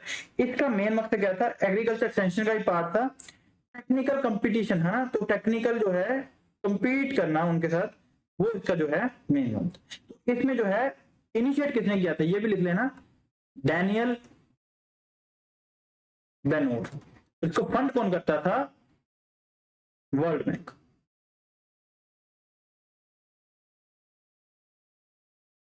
आंसर क्या आ जाएगा हमारा, डी जो है राइट आंसर हो जाएगा। हाँ, इसमें आईसीआर का भी रोल था, इसमें जो है नबार्ड का भी रोल था, बट मेन जो फंडिंग थी वो किसकी थी, world bank. Clear. Which type of training help in updating existing knowledge of farmer, कौन सा जो है ट्रेनिंग ऐसी है किसानों को जो है मौजूदा ज्ञान को अपडेट में, जो जितना ज्ञान है वो उससे उसी ज्ञान को बढ़ोतरी देने में, बढ़ावा देने में काम आता है, कौन सा ऐसा जो है ट्रेनिंग है। Induction training, refresher training, orientation training, modular training. Modular training हमने अभी पढ़ा था, छोटे छोटे मॉड्यूल बनाकर काम करवाना, ठीक है। देखो, इंडक्शन ट्रेनिंग क्या है, जब कुछ कोई नई चीज इंट्रोड्यूस करवाना है, इंट्रोडक्शन भी हो सकती है ट्रेनिंग, या इंडक्शन भी बोल देते हैं, तो कुछ नई चीजों को इंट्रोड्यूस करना है। मान लो मैंने आपको ट्रेनिंग देनी, मैं आपको सिखाऊं कि ये पोलियोस में इसको पोलियोस कहते हैं और इसको जो है ग्रीन हाउस कहते हैं, ये काम कैसे करता है, इसमें कार्बन डाइऑक्साइड ज्यादा इकट्ठी होती है, ये क्या है इंट्रोडक्शन। फिर ओरिएंटेशन, यानी कि मैं जो है उसके स्ट्रक्चर के बारे में, गोल के बारे में, उसके काम बताऊं कि काम कैसे करते हैं। ये है रिफ्रेशर, जितनी नॉलेज है उसकी नॉलेज को बढ़ाना, अपडेट करना, मतलब पहले उसको नॉलेज है उसमें कुछ चीजों की कमी है, उसको अपडेट करना, तो हमारा रिफ्रेशर ट्रेनिंग क्या है, आंसर हो जाएगा मॉड्यूलर ट्रेनिंग। मैं पिछले क्वेश्चन में आपको बता चुका हूं, तो इसका आंसर क्या आ जाएगा, रिफ्रेशर। तो बी जो है बिल्कुल राइट आंसर हो जाएगा। क्लियर, आगे चलते हैं। ये और भी है, ये आप देख सकते हो। On the job training, skill development training, attitude में चेंज ला रहे हैं तो एटीट्यूड ट्रेनिंग हो गया। अगर हम उसके सेल्फ एम्प्लॉयमेंट पे स्किल पे काम कर रहे हैं तो वोकेशनल ट्रेनिंग। अगर उसको हम काम करवाना चाह रहे हैं सेल्फ एम्प्लॉयमेंट में तो एंटरप्रेन्योर ट्रेनिंग। तो इसके लिए अलग अलग तरह की ट्रेनिंग जो है देखने को मिलती है, इसका आप स्क्रीनशॉट ले सकते हो। आगे चलते हैं। पहला क्या है, which programme was launched to ensure MSP awareness among farmer. कौन सा ऐसा प्रोग्राम है जो लॉन्च किया कि मिनिमम सपोर्ट प्राइस जो है फार्मर को, किसानों को मिले। कौन सा?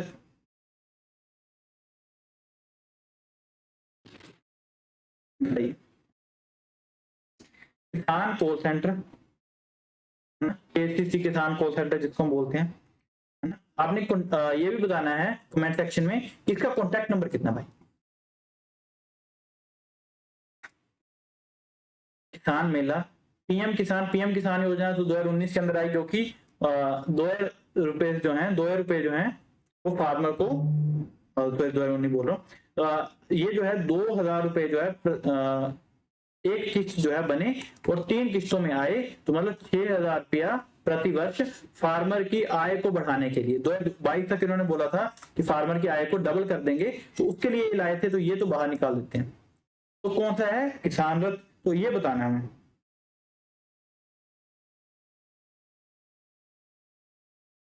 इसमें एक और ऑप्शन ऐड कर लो। अगर ऐसे पूछा जाए हमेशा इसका आंसर आएगा पीएम आशा। पीएम आशा, प्रधानमंत्री अन्नदाता आय संरक्षण। प्रधानमंत्री अन्नदाता, अन्नदाता मतलब फार्मर, आय मतलब इनकम, संरक्षण मतलब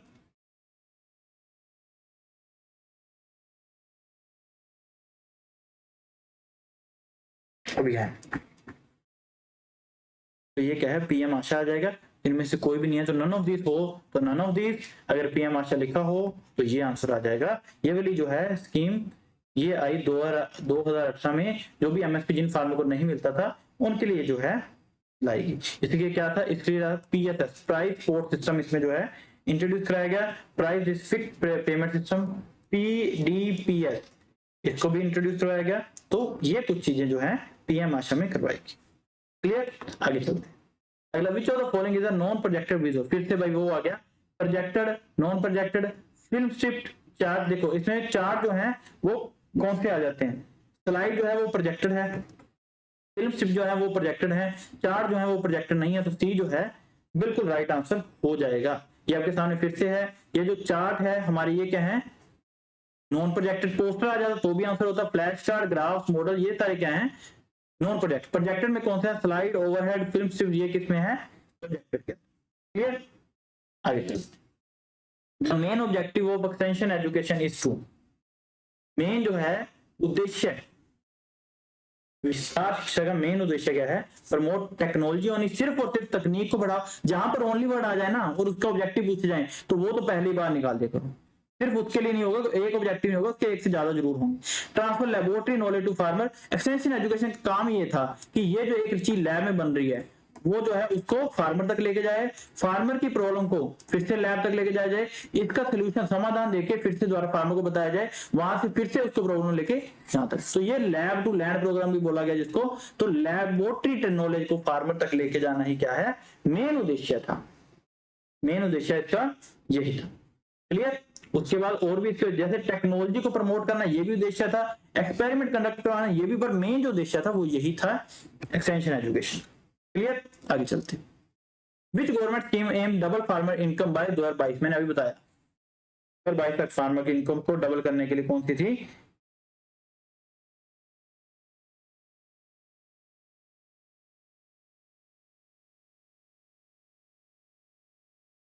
प्रधानमंत्री फसल बीमा योजना। ये तो फसल का बीमा जो है उसके लिए करने के लिए, हाँ ये भी लिख लेना कि इसके अकॉर्डिंग खरीफ सीजन की फसलों पे 2% का हमें क्या है प्रीमियम देना पड़ता था, रबी की फसलों पे 1.5% का, कमर्शियल क्रॉप पे या फिर हॉर्टिकल्चर क्रॉप पे 5% का हमें जो है प्रीमियम देना पड़ता।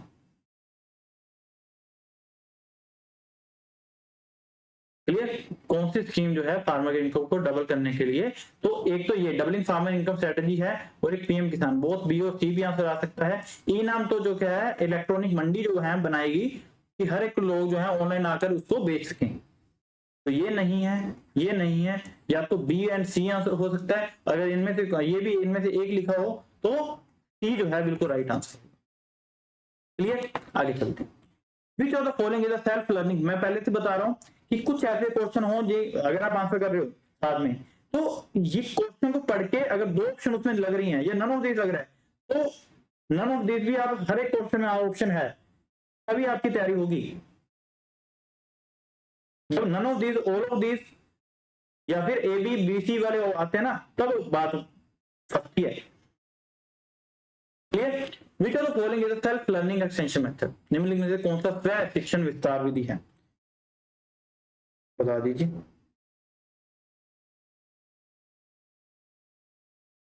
देखो, वीडियो कॉन्फ्रेंस, डेमोन्स्ट्रेशन, प्रदर्शन करना, लीफलेट या फिर ग्रुप डिस्कशन। इसका आंसर नहीं पता होगा तो बता देता हूं, सेल्फ लर्निंग टेक्निक कौन सी है, ये लीफलेट, जिसमें एक सब्जेक्ट की जो है पूरी इंफॉर्मेशन होती है। इसमें क्या होता है, learn on their own at their own pace, अपने हिसाब से, अपनी गति के साथ, अपने दिमाग के अकॉर्डिंग क्या है उसको पढ़ो, उसको समझो, ये क्या है सेल्फ लर्निंग टूल है।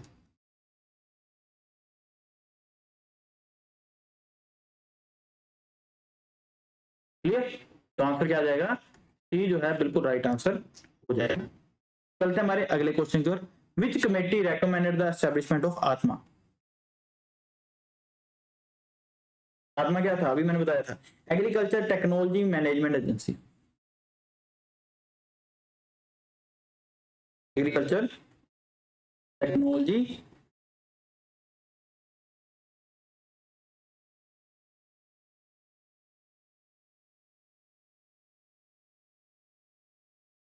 कौन सी कमेटी थी। तो अगर आपको नबार्ड का पूछ लिया जाए, नबार्ड का पूछ लिया जाए तो सीवारमन कमेटी, या फिर जिसको हम क्या बोलते हैं क्रेफी कार्ट,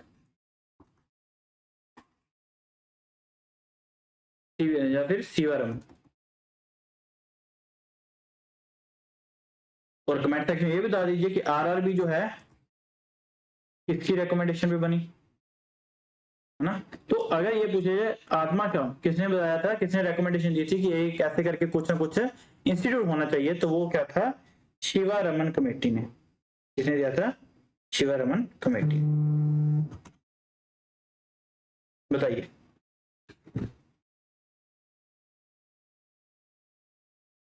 अगले क्वेश्चन पे चलते हैं। अगला क्वेश्चन क्या कह रहा है, बताइए, इसका आंसर दीजिए। हेलो हेलो जी, अच्छा वो उसके लिए किया था मैंने, पैनल के लिए आप वो करते हो ना, इलेक्ट्रिक पैनल, अब ऊपर से मैं मनप्रीत सर से लिया था अरोड़ा क्लासेस की, मैं अरोड़ा क्लास में पहले पढ़ा चुका हूँ। व्यूज पर, हाँ व्यूज नहीं गए मैम, मैं अभी ना क्लास में, आपको जस्ट आधे घंटे में कॉल करूँ। हाँ मैम यही नंबर, आप डिटेल भेज दीजिए, मैं देख लेता हूँ।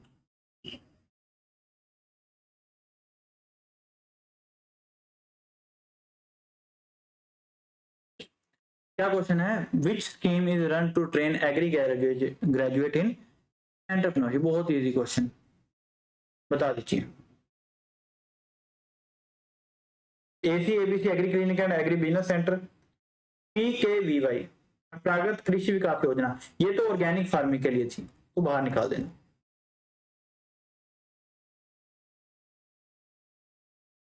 राष्ट्रीय कृषि विकास योजना पूरे कृषि का विकास करने के लिए थी।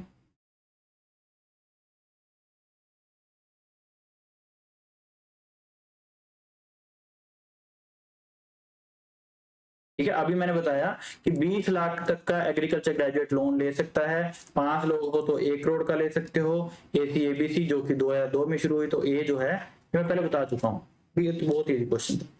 पहला क्वेश्चन, इन audio visual add overhead projector, मैंने अभी बताया ऑडियो वीडियो एड में जो है ओवरहेड प्रोजेक्टर जो है वो किस में आता है, किस में आता है, ऑडियो एड, ऑडियो एड में तो नहीं आता। विजुअल एड आता तो विजुअल में है, प्रोजेक्टेड विजुअल या फिर स्टैटिक। तो ये विजुअल एड में तो आता है, पर ये प्रोजेक्टेड में आता है। ये किस में आता है? प्रोजेक्टेड में आता है। तो हमारा आंसर क्या आ जाएगा? सी जो है बिल्कुल राइट आंसर हो जाएगा। सी जो है बिल्कुल राइट आंसर हो जाएगा। And the concept of cyber extension mainly deals with, अब आपने सुना होगा कि साइबर क्राइम, साइबर क्राइम क्या होता है? जैसे मैं आपको लिंक भेजूं, है ना, आपके पैसे निकाल लूं, ये साइबर क्राइम है। या फिर मैं आपको ऑनलाइन कुछ भी हम क्राइम कर रहे हैं, तो वो क्या है? वो साइबर क्राइम होता है। तो साइबर का मतलब है कंप्यूटर के द्वारा या फिर किसी भी इलेक्ट्रॉनिक मीडियम के द्वारा जो है करना। तो साइबर एक्सटेंशन का मतलब क्या है? जेनेटिक इंप्रूवमेंट नहीं होगा, फर्टिलाइजर सब्सिडी नहीं होगा, सोयल हेल्थ कार्ड नहीं होगा, इलेक्ट्रॉनिक मीडिया फॉर फार्मिंग जो है, कृषि के लिए इलेक्ट्रॉनिक माध्यम जो है वो लेके आना, वही क्या है? साइबर एक्सटेंशन का काम है। जैसे कि ई नाम, अगर आप आ भी जाए साइबर एक्सटेंशन का, ई नाम जो है इलेक्ट्रॉनिक मीडियम था। किसान कॉल सेंटर, केसीसी किसान कॉल सेंटर जो है, एम किसान पोर्टल,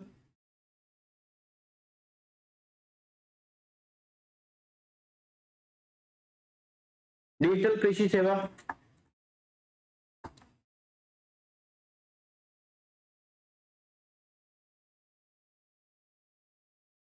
है ना। ये आगे चलते हैं। व्हाट्सएप भी आजकल एक्सटेंशन का, साइबर एक्सटेंशन का काम करता है। तो व्हाट्सएप भी हो सकता है option. Clear? Which principle of extension highlight the importance of customizing message as per local need? विस्तार का कौन सा मतलब एक्सटेंशन कौन सा ऐसा सिद्धांत स्थानीय आवश्यकताओं के अनुसार संदेशों को अनुकूलित करने के लिए महत्व दर्शाता है? Principle of interest, principle of cultural difference, participation, learning by doing. बहुत ही इजी।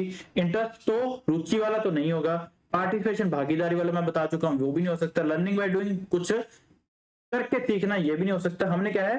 जो customizing message as per local need, जो वहां के लोग क्या है? हर एक लोगों का अपना कल्चर होता है, भिन्नता पाई जाती है उनकी संस्कृति के अंदर, है ना। तो सांस्कृतिक भिन्नता के सिद्धांत पर जो है ये जो बनाया जाता है, तो बी जो है बिल्कुल राइट आंसर हो जाएगा। अगला question, which central scheme support soil testing lab and fertility? कौन सी ऐसी जो है स्कीम है जो कि इस पे काम करती है? तो बता दीजिए। परंपरागत कृषि विकास योजना, ये ऑर्गेनिक फार्मिंग पे,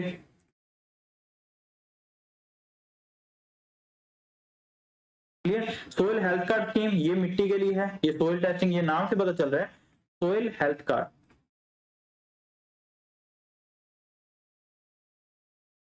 ठीक है। 2015 के अंदर गवर्नमेंट ऑफ इंडिया ने इसको लॉन्च किया, जिसके जो है 12 पैरामीटर बना दिए, जिसमें जो है लैब और इसके लिए जो है मैपिंग के लिए जो है 12 पैरामीटर बना दिए गए कि कोई भी जो है अपनी लैब और अपनी मिट्टी जो है टेस्ट कर सकता है। जिसके 12 पैरामीटर थे, वो जो 12 पैरामीटर कौन से थे ये भी पूछा जा सकता है। PH, EC, organic carbon, nitrogen, phosphor, potassium. इसमें ये जो है कैल्शियम मैग्नीशियम जो है ऐड नहीं करेंगे, sulphur, zinc, iron, copper, manganese, boron. तो मतलब तीन तो जो है वो क्या है? फिजिकल फैक्टर, एनपीके और सल्फर, ये क्या है? मैक्रो न्यूट्रिएंट्स ऐड करेंगे। और 5 जो है वो माइक्रो, ये लिख लेना। ये क्या है? 3 जो है फिजिकल, ठीक है। मैक्रो जो है वो 4 और माइक्रो जो है वो 5। अगर ये पूछ लिया जाए कि प्राइमरी जो है वो प्राइमरी 3 और सेकेंडरी जो है वो 1, क्लियर? ये आप लिख सकते हो।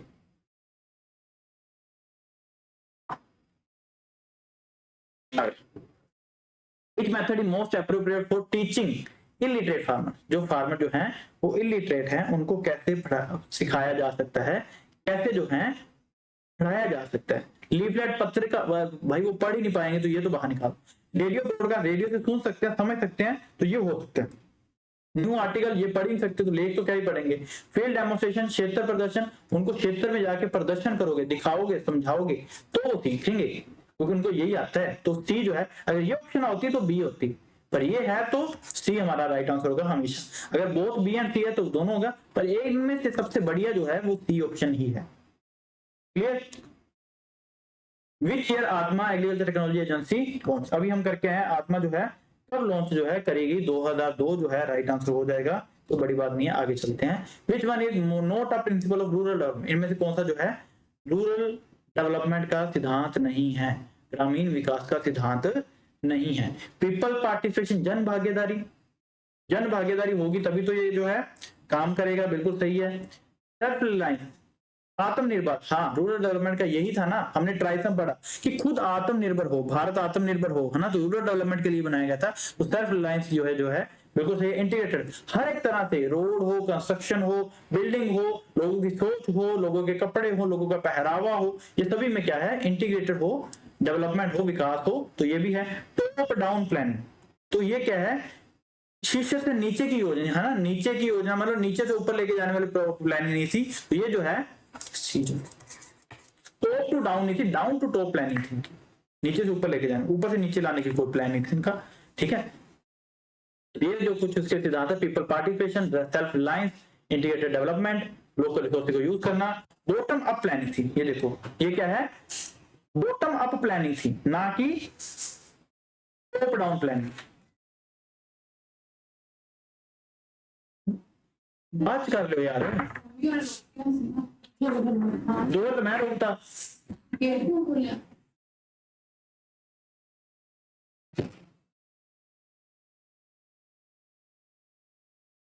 आगे चलते हैं। First step in extension teaching process, सबसे पहला जो स्टेप है एक्सटेंशन टीचिंग प्रोसेस के अंदर वो कौन सा है, डिजायर, अटेंशन, कन्विक्शन, सेटिस्फेक्शन। आपने सुना होगा एड का, वो एड का क्या है याद कर लें, एक है एटा,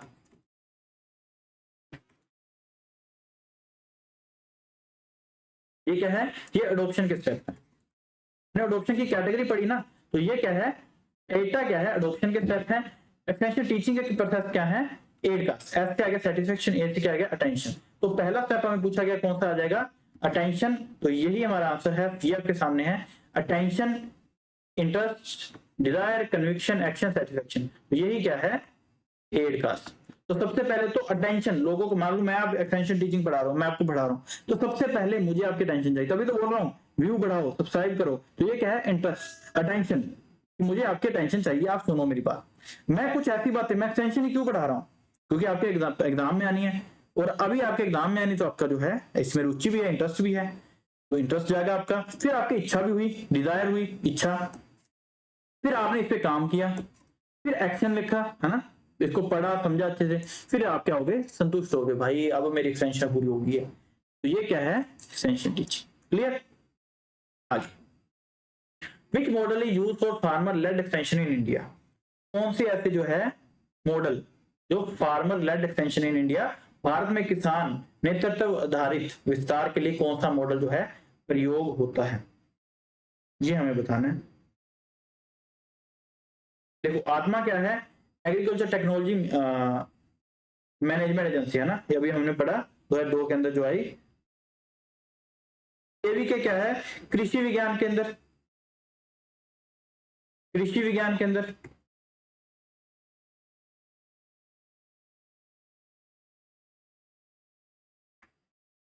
अच्छा अभी ये भी क्वेश्चन आ सकता है, कृषि विज्ञान के अंदर स्टार्ट किसने किया, भाई ये भी बता दो। और एक ये भी क्वेश्चन आ रखा हुआ है कि इसका जो है श्रेय किसको जाता है, इसकी सक्सेस का, ये भी बता दो, बताओ कमेंट सेक्शन में। हाँ रे, मैं करे क्लास लाई ना थोड़ी देर,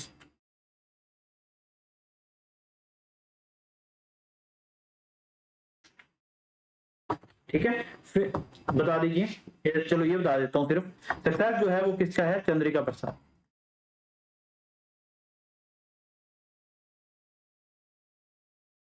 ठीक है। DAESI ये क्या है, diploma in agriculture extension service for input dealer, ये एक डिप्लोमा है,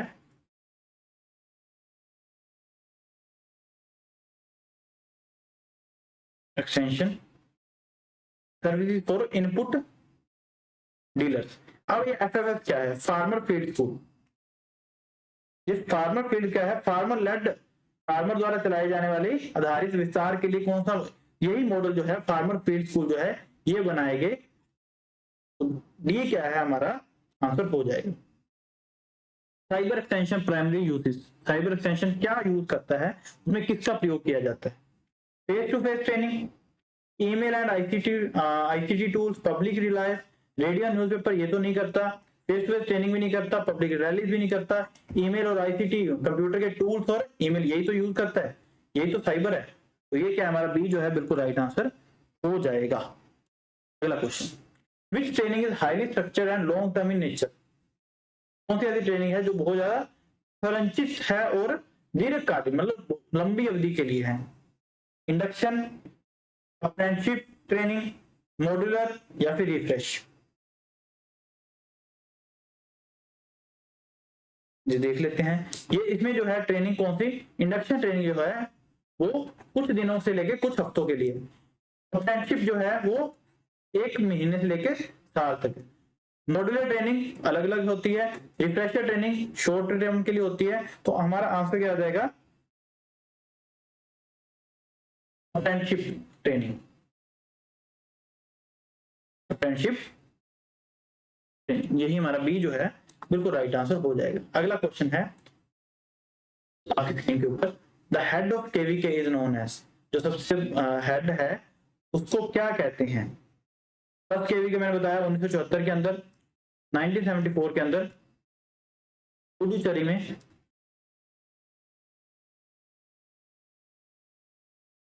स्टार्ट हुआ। अभी जो रिसेंटली जो है 731 से ऊपर जो है केवीके जो है इंडिया के अंदर हैं, ये जो है आईसीआर के द्वारा, मिनिस्ट्री ऑफ एग्रीकल्चर के द्वारा जो है एग्रीकल्चर फार्मर वेलफेयर के द्वारा जो है फंड किया जाता है। इसके जो है हेड जो है जो उसको क्या बोलते हैं? कोऑर्डिनेटर, क्या बोलते हैं? कोऑर्डिनेटर। आगे चलते हैं, which one is mass method of extension company? सबसे ज्यादा फार्म एंड होम विजिट ये क्या है? इंडिविजुअल ट्रेनिंग जो है ये क्या है? ग्रुप में या इंडिविजुअल भी हो सकती है। टेलीविजन ये क्या है? मास मेथड। ग्रुप मीटिंग क्या है? ये ग्रुप में। हमारा आंसर क्या आ जाएगा? टीवी जो है, टीवी हो जाए, रेडियो हो जाए, ये क्या है? उसमें आ जाए। What is the full form of RKVY? राष्ट्रीय कृषि विकास योजना, रूरल कृषि विकास योजना, राज्य कृषि विकास योजना या फिर रैपिड कृषि विकास योजना। 2007 में RKVY आया तो कृषि के ऊपर विकास करने के लिए एक योजना आई। तो हमारा आंसर क्या आ जाएगा? ये कि सेंट्रल गवर्नमेंट स्कीम जो है जिसमें क्या है 4% एनुअल ग्रोथ एग्रीकल्चर के अंदर जो है देखने को, उनका एम था कि 4% ग्रोथ जो है हर साल देखने को मिले। तो राष्ट्रीय कृषि विकास योजना ये जो है बिल्कुल राइट आंसर हो जाएगा। अगला question, the national extension services, मैंने अभी बताया कम्युनिटी डेवलपमेंट प्रोग्राम जो है 1952, और नेशनल एक्सटेंशन सर्विसेज कब आई? 1953। 1953 जो है हमारा आंसर हो जाएगा 1953। आगे चलते, विच scheme of merge under Deen Dayal Antyodaya योजना नेशनल रूरल लाइवलीहुड मिशन? मैं अभी बता चुका था, ये तो हम कर चुके हैं। इसका आंसर भी आप कमेंट सेक्शन बताओ अगर याद आ रहा है कुछ तो। प्रधानमंत्री फसल बीमा योजना नहीं, ये 2002 में आई, ये 2016 में आई, ये भी नहीं। मनरेगा 2006 में आई, जिसमें जो है कुछ दिन जो है 100 दिन जो है एम्प्लॉयमेंट फिक्स कर देगी कि मिलेगी बेरोजगारों को 10 दिन की रोजगार जो है दिया जाए गवर्नमेंट द्वारा। तो ये जो है यही है। तो इसका फुल फॉर्म बता दो। बहुत बार कर चुके हैं ये क्वेश्चन, 2 बार आ चुका है, रिपीट क्वेश्चन हुआ है। Which one of the following is the folk media? YouTube, मतलब फोक मतलब कौन सा जो है लोक माध्यम है? यूट्यूब ये नहीं है, लोग है ना फोक। जैसे हम अभी चलते हैं ना हमारे गाने, कुछ फोक सॉन्ग होते हैं, कुछ दूसरे होते हैं। तो जो फोक सॉन्ग होते हैं वो पुराने जमाने से अच्छे वाले मान सकते हैं। वैसे पुराने गाने भी इतने अच्छे नहीं थे, पर हाँ कुछ उसमें अच्छे गाने जो होते थे वो फोक हम बोल देते थे, लोगों के लिए अच्छे जो है ना। तो रेडियो, स्लाइड रेंज या फिर पपेट शो, तो ये जो है कठपुतली शो जो है ये फोक मीडिया है। तो यही जो है हमारा राइट आंसर हो जाएगा। क्लियर? आगे चलते हैं, the method use for solving individual farmer problem. एक फार्मर के लिए, इंडिविजुअल मतलब व्यक्तिगत किसान की समस्याओं को हल करने की विधि कौन सी है? Result demonstration, farm and home visit, group discussion या फिर कैंपेन। मैंने अभी बताया था इनमें से पहले इंडिविजुअल देखो, ग्रुप डिस्कशन तो ग्रुप के लिए है, समूह के लिए है, तो ये कैंपेन भी जो है वो समूह के लिए हो सकते हैं, ये भी बाहर। फार्म एंड होम विजिट ये एक इंडिविजुअल है ना, व्यक्तिगत है। रिजल्ट डेमोन्स्ट्रेशन ये भी क्या है, ये व्यक्तिगत भी हो सकती है और ग्रुप में भी हो सकती है। तो इसमें व्यक्तिगत सिर्फ फार्म एंड होम विजिट है, तो यही मेथड है। इनमें सबसे इफेक्टिव मेथड पूछ लिया जाए कि कौन सा होता है, तो ये व्यक्तिगत या फिर इंडिविजुअल मेथड जो है, ग्रुप मेथड और मास मेथड से सबसे बढ़िया मेथड जो होता है वो इंडिविजुअल मेथड होता है। तो यही हमारा आंसर हो जाएगा। तो ए इसका क्या है, और सॉरी बी इसका क्या है, right answer. Essential teaching aims to, भाई ये तो हम कर चुके हैं, ठीक है। Replace traditional knowledge, develop critical thinking and behaviour change, promote chemical farming. Chemical farming को प्रमोट करेंगे, एक्सटेंशन ये बताता है नहीं। इंक्रीज लिटरेसी, पढ़ाई को बढ़ाने के लिए, अनपढ़ता को कम करने के लिए, ये भी नहीं। डेवलप क्रिटिकल थिंकिंग, आलोचनात्मक सोच और व्यवहार परिवर्तन को बढ़ावा देने के लिए क्या है, ये एक्सटेंशन टीचिंग बनाई गई है। तो आंसर क्या आ जाएगा, B is right answer. Clear. आगे हमारे जो है क्वेश्चन शुरू हो रहे हैं इकोनॉमिक्स के। क्लियर। वीडियो अच्छी लग रही है तो कमेंट करके बताओ, वीडियो को लाइक भी करो, शेयर भी करो, सब्सक्राइब भी करो चैनल को, टेलीग्राम चैनल को ज्वाइन करो, एग्रीकल्चर बता सर इजी। देखो अब क्या है, consumer is what we are prepared to pay minus what we actually pay. कोई भी उपभोक्ता है, उपभोक्ता का डैश वह है, मतलब इसमें हमें क्वेश्चन बताना है कि वो क्या चीज है जो हम चुकाने के लिए तैयार होते हैं और जो वास्तव में हम चुकाते हैं। मतलब मैं मान लो कोई चीज लेने को तैयार हूं, है ना, पर वास्तव में हमने क्या चुकाया है, उसको हमारा व्यवहार कहते हैं, हमारी आदत कहते हैं, हमारा घाटा कहते हैं, या फिर अधिशेष कहते हैं। तो हम उसको क्या कहते हैं, सरप्लस कहते हैं, डी यानी कि अधिशेष। उपभोक्ता जो रकम चुकाने के लिए तैयार है और वास्तव में जो चुका रहा है उसको हम क्या बोलते हैं, क्या बोलते हैं, सरप्लस क्या होता है मैं सीधा बता भी देता हूं। जब हमारे पास कोई चीज फालतू बची हुई, एक्स्ट्रा बची हुई होती है, जहां जिसकी हमें जरूरत नहीं है उस टाइम पर, हमारे पास एक्स्ट्रा है, उसको हम सरप्लस बोल देते हैं, अधिशेष बोल देते हैं। क्लियर। अगला क्वेश्चन, अगला क्वेश्चन क्या है, what is operational holding. Operational holding किसे कहते हैं, ये हमें बताना है। Land area owned by farmer,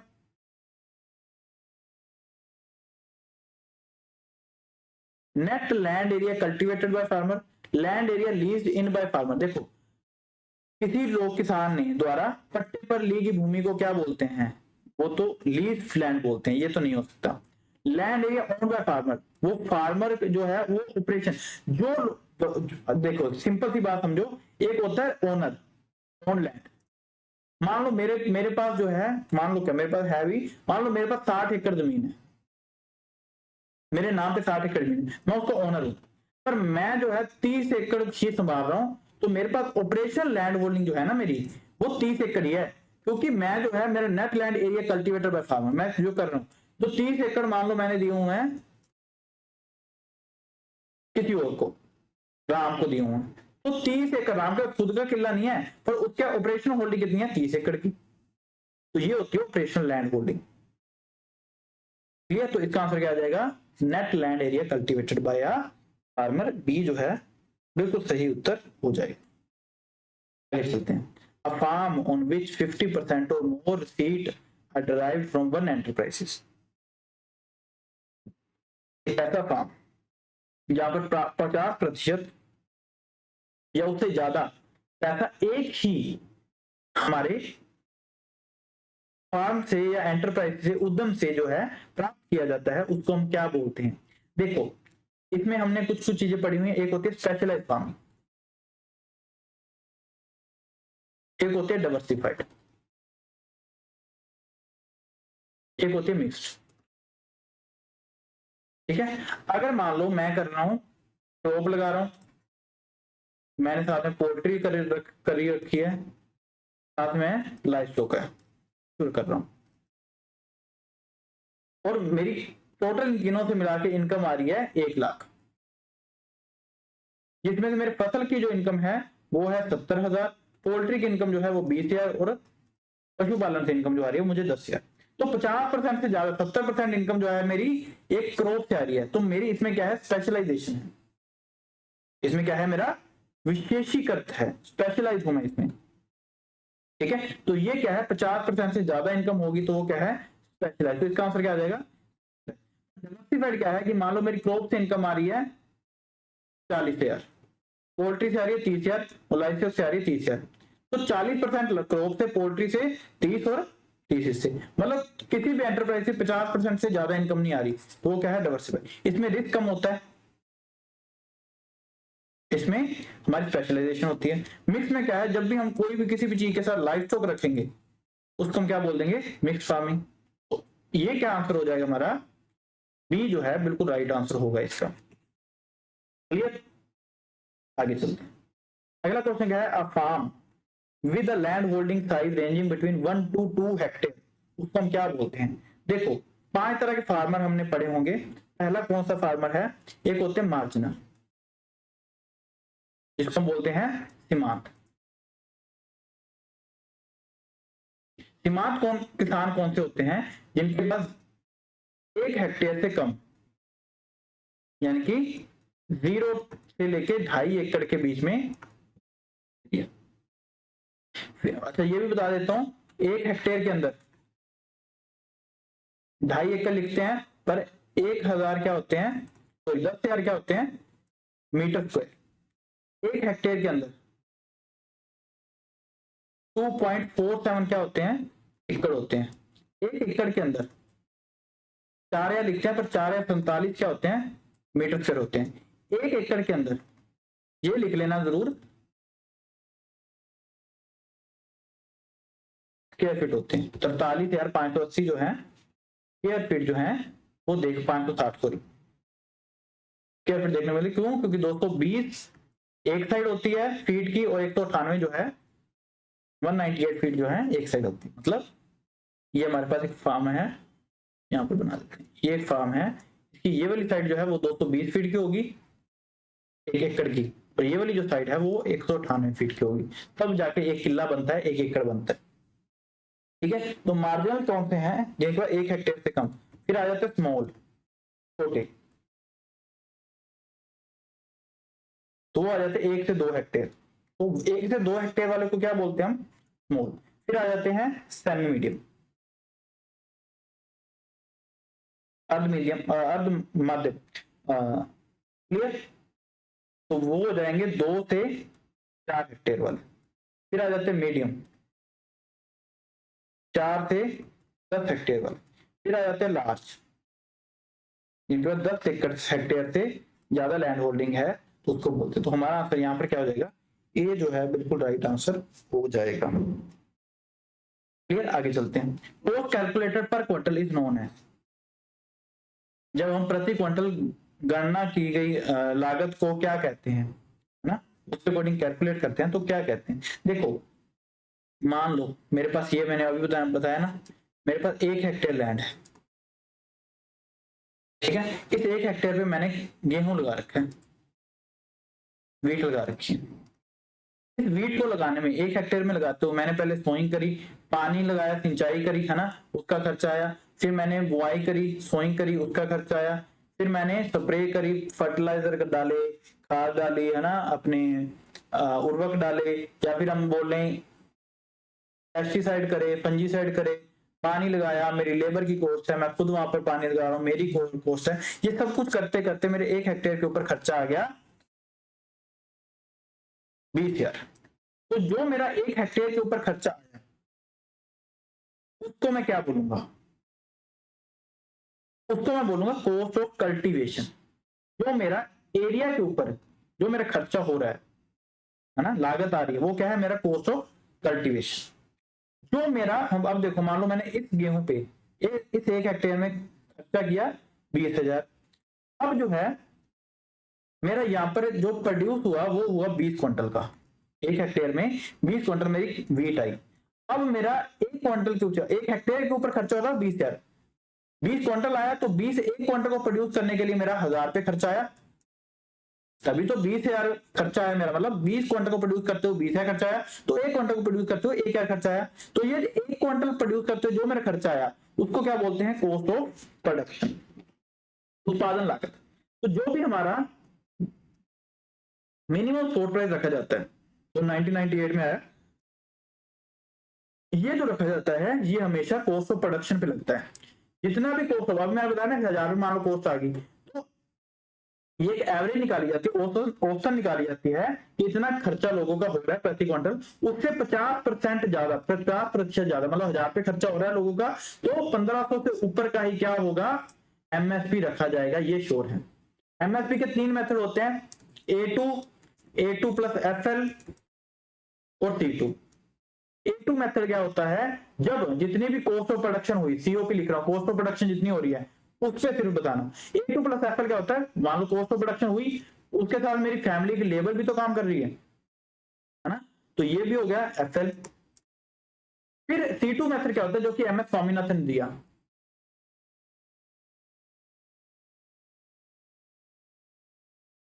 इन्होंने बोला कि कॉस्ट ऑफ प्रोडक्शन भी है, फैमिली लेबर भी है, बट मैंने 6 महीने तक इतना पैसा लगाया, इसकी ब्याज भी तो दो, है ना। तो ये क्या है, C2 मेथड। तो ये क्या है, एमएसपी का लेखा जोखा है। Clear. How often is minimum support price announced by government of India in 1 year? How often is minimum support price MSP announced by government of India in 1 year? बता दीजिए। भारत सरकार एक वर्ष में कितनी बार न्यूनतम समर्थन मूल्य जो है घोषणा करती है? एक तो खरीफ सीजन के लिए, इसमें 14 फसलें आ जाती हैं, एक रबी सीजन के लिए लगभग 8 फसलें आ जाती हैं, एक जो है FRP अनाउंस करती है शुगर केन के लिए। वैसे और भी है फसलें, जैसे कि कुछ फसलें हैं, कोपरा होगी, उस पर भी MSP होता है। तो कितनी बार अनाउंस करती है? वैसे खरीफ और रबी के 2 सीजन में अनाउंस करती है। और कब करती है? इन दोनों की सोइंग से, बुआई से पहले MSP अनाउंस किया जाता है। ये भी क्वेश्चन आ सकते हैं। तो 2 बार करती है, तो ये 2 बार जो है हमारा आंसर हो जाएगा। क्लियर। आगे चलते हैं। What is the method of farming commonly adopted in India? सबसे ज्यादा भारत के अंदर सामान्य जो है कृषि विधि कौन सी अपनाई जाती है? Scientific farming, mix farming, dry farming, drip farming. Drip में तो बूंद में सिंचाई है, कोई फार्मिंग नहीं है, ये इरिगेशन सिंचाई का मेथड है, ये निकाल देते हैं। ये ज्यादा नहीं अपनाई जाती, पर हाँ इसमें जो है एफिशिएंसी बहुत ज्यादा होती है, 90% जो है एफिशिएंसी, दक्षता होती है, 60 से 70% जो है पानी की बचत होती है, ये बहुत इंपॉर्टेंट है। ड्राई फार्मिंग में बता देते हैं शुष्क खेती, है ना। फिर आया था ड्राई लैंड फार्मिंग, शुष्क भूमि खेती, ड्राई लैंड और रेनफेड। ड्राई फार्मिंग कहां पर करी जाती है? जहां पर 750 mm से कम बारिश हो, 750 से लेकर 1150 तक बारिश हो रही है, तो वहां पर ड्राई लैंड और रेनफेड फार्मिंग 1150 mm से ज्यादा हो तो वहां पर करते हैं। तो ये ड्राई फार्मिंग है, पर ये भी आंसर नहीं हो सकता। मिक्स फार्मिंग, भारत के अंदर सबसे ज्यादा जो है मिक्स फार्मिंग करी जाती है, मतलब पशुओं के साथ, लाइफ स्टॉक के साथ जो है फसलें लगाने वाला जो है सबसे ज्यादा जो है किया जाता है। इसीलिए तो भारत जो है दूध के उत्पादन में नंबर 1 पर है। अगर आपको पूछ लिया जाए कि सबसे ज्यादा दूध उत्पादन कहां पर होता है प्रोडक्शन में, तो भारत। अगर ये पूछ लिया जाए कि सबसे ज्यादा दूध उत्पादन जो है वो किस राज्य में होता है, तो वो यूपी। अगर ये पूछा जाए कि सबसे ज्यादा जो है पर कैपिटा दूध की अवेलेबिलिटी कहां पर है, तो वो आ जाएगा पंजाब। अगर ये पूछ लिया जाए कि सबसे ज्यादा कौन सी फार्मिंग करी जाती है, तो मिक्स फार्मिंग। अगर ये पूछा जाए कि भैंस सबसे ज्यादा किस देश के अंदर है, तो वो कहां पर है? इंडिया के अंदर। तो ये पूछा जाए कि गाय सबसे ज्यादा किस में के अंदर है, तो इंडिया नहीं होगा आंसर भाई, यूएसए आ गया। गाय की पॉपुलेशन में इंडिया सेकंड पे आता है, दूध में नंबर 1 पे आता है। क्लियर। तो सॉरी, इंडिया जो है उसकी पॉपुलेशन में नंबर 1 पे आता है, उसके दूध में नंबर 2 पे आता है। हाँ क्लियर। तो ये कुछ चीजें जो है आप लिख सकते हो, याद कर सकते हो। आगे, the object of subsistence farming is to produce. Subsistence farming कौन सी होती है? जीविका और कृषि। देखो अभी जो है हम कौन सी फार्मिंग करते हैं? कमर्शियल। क्योंकि अब हमारे पास बचता है सरप्लस। मैंने अभी बताया था ना, मान लो मैंने बताया था ना अभी 20 क्विंटल मैं गेहूं प्रोड्यूस कर रहा हूँ, जिसमें मेरे घर पे लगने 10 क्विंटल। ये जो 10 क्विंटल बचेगा ये मैं क्या करूंगा? बेचूंगा। अभी बेचने के लिए तो लगा रहे हैं, तो ये है कमर्शियल।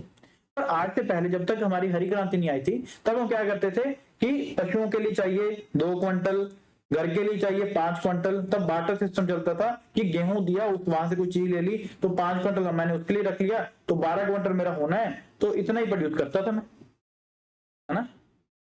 तो इस फार्मिंग को क्या बोलते थे? सब्सिस्टेंस फार्मिंग, यानी कि जीविका कृषि बोलते थे।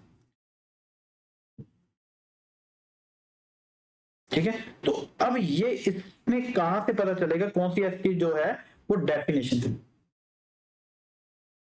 ठीक है, only essential cash crop. Cash crop कौन सी होती है? जिससे सिर्फ और सिर्फ कैश मिलता है। सब्सिस्टेंस में सिर्फ वो फार्मिंग करी जाती है जो हमारे घर के लिए लगाई जाए। Only essential food crop for family, essential food crop for family and market, ये हमें बताना है इन दोनों में से। बिल्कुल सही, फैमिली के लिए जो है, मार्केट के लिए नहीं था, फैमिली के लिए जो है फार्मिंग करी जाती थी, तो उसी को क्या बोलते थे? Subsistence farm. तो आंसर क्या आ जाएगा हमारा? डी। आगे चलते हैं, अगला क्वेश्चन क्या है? What is the MSP of wheat in, sorry 24-25 आएगा यहाँ पर, 25-26 का तो भी आया भी नहीं है। 24-25 का जो है गेहूं का जो न्यूनतम समर्थन मूल्य क्या है?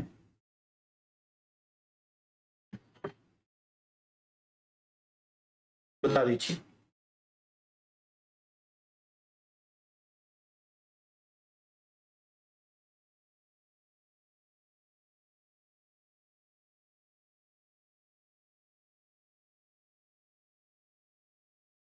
और ये भी बता दी, जब भी आप एमएसपी पढ़ो, इसका मैं जो है आपका जो है टेबल जो है एमएसपी का पूरा टेबल खरीफ और रबी का मेरे टेलीग्राम चैनल पे मैं अभी सेंड कर दूंगा। ठीक है, पर आपने इसका बताना है। ठीक है, 25-26 या 24-25 लिख सकते हो। तो हाँ, ये 25-26 का ही आएगा। हाँ ठीक है, तो क्या आ जाएगा हमारा इसका आंसर? तो पहले था 2275, फिर हो गया ये 2425। ठीक है, 24 और 25 जो है लास्ट था, तो इसका आंसर क्या आ जाएगा? बी जो है बिल्कुल राइट आंसर हो जाएगा। बट हमारे इसका जो है पूरा टेबल जो है एमएसपी वाला, मैं आपको टेलीग्राम चैनल एग्रीकल्चर बता सब पर सेंड कर दूँ। चलते हमारे अगले क्वेश्चन पे। अगला क्वेश्चन क्या है? Consider the following statement regarding elasticity of demand.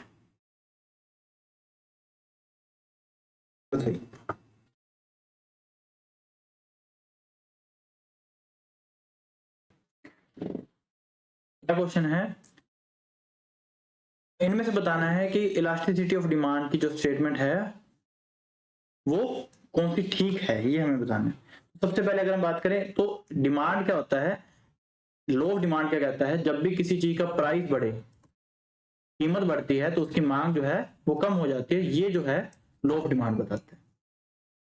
अब किसी भी प्राइस के चेंज होने से, बढ़ने से डिमांड कम होती है ये तो पता है, पर कितने प्राइस के चेंज होने पर डिमांड जो है कितनी चेंज होगी, इसको क्या बोलते हैं? इलास्टिसिटी ऑफ डिमांड, मांग की लोच। क्या बोलते हैं?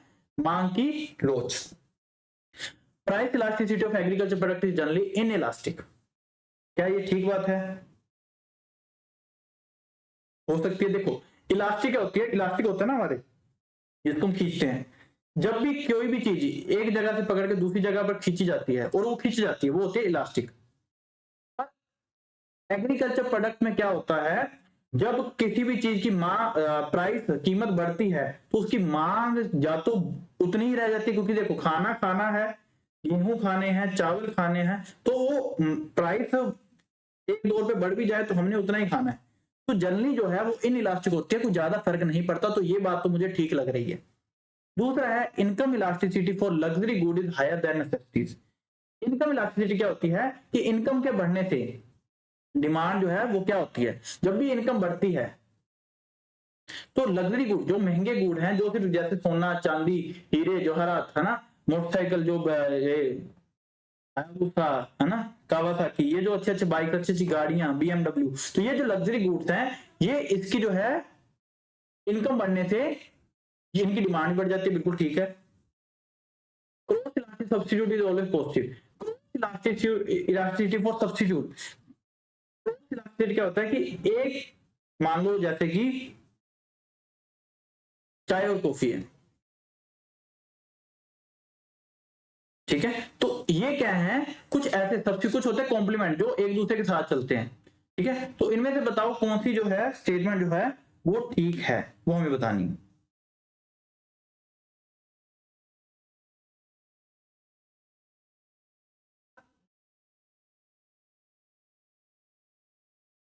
देखो इन्होंने क्या बोला, क्रॉस इलास्टिक सब्स्टिट्यूट, मतलब कि मान लो चाय का प्राइस बढ़ रहा है तो कॉफी की डिमांड बढ़ेगी, बिल्कुल बढ़ेगी, क्योंकि चाय का प्राइस बढ़ रहा है तो चाय की डिमांड कम हो जाएगी और कॉफी की डिमांड बढ़ जाएगी। तो ये है क्रॉस इलास्टिसिटी कि एक के प्राइस बढ़ने से दूसरे की डिमांड बढ़ रही है, तो दोनों क्या है, पॉजिटिव दिखा रहे हैं। तो ये पहले दूसरा तीसरा तीनों ही ठीक है, तो डी हमारा करेक्ट आंसर हो जाएगा। तो डी क्या हमारा बिल्कुल राइट आंसर हो जाएगा।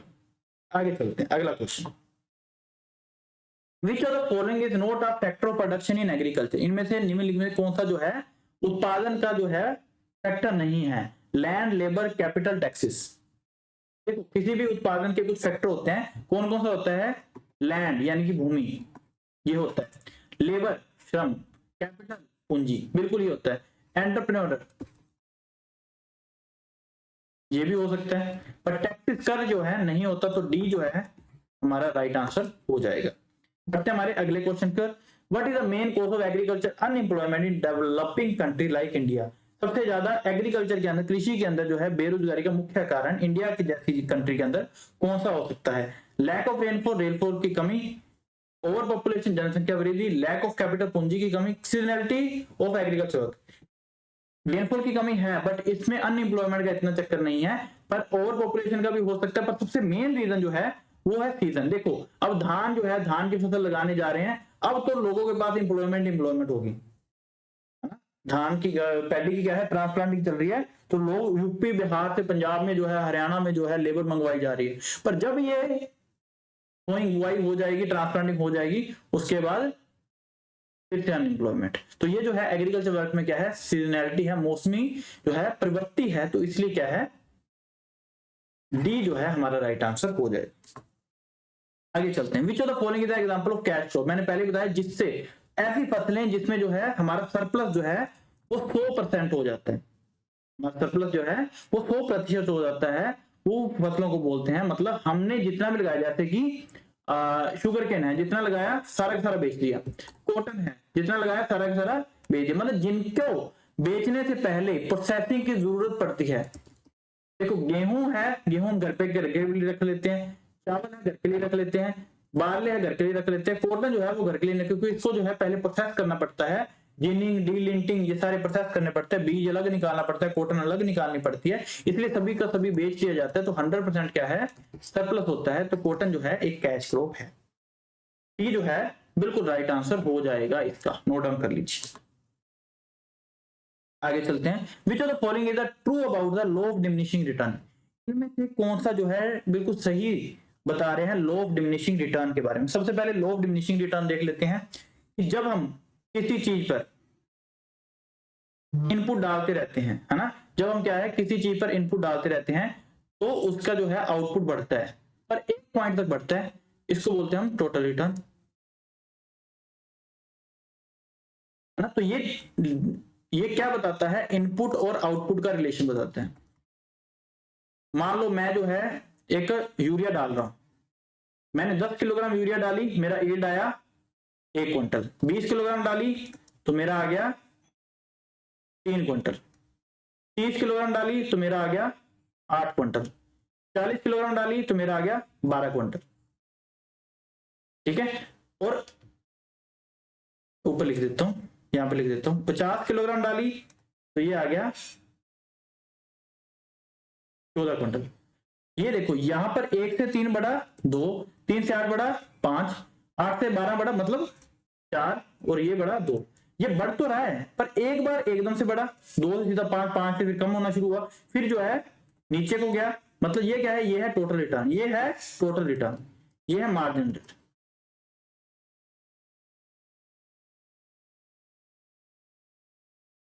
ठीक है, तो ये क्या है कि ये मेरा यूरिया जो है उसके अकॉर्डिंग है। अब ये 50 के बाद जब हम 60 पे जाएंगे, मान लो 60 था तो 14 क्विंटल, तो 60 पे गए तो हो गया 14 क्विंटल ही, 70 पे गए, अब हमने यूरिया जितनी डालनी थी उससे ज्यादा डाल दी, तो ये जो है अब इसका यील्ड जो है वो कम होना शुरू हो जाएगा।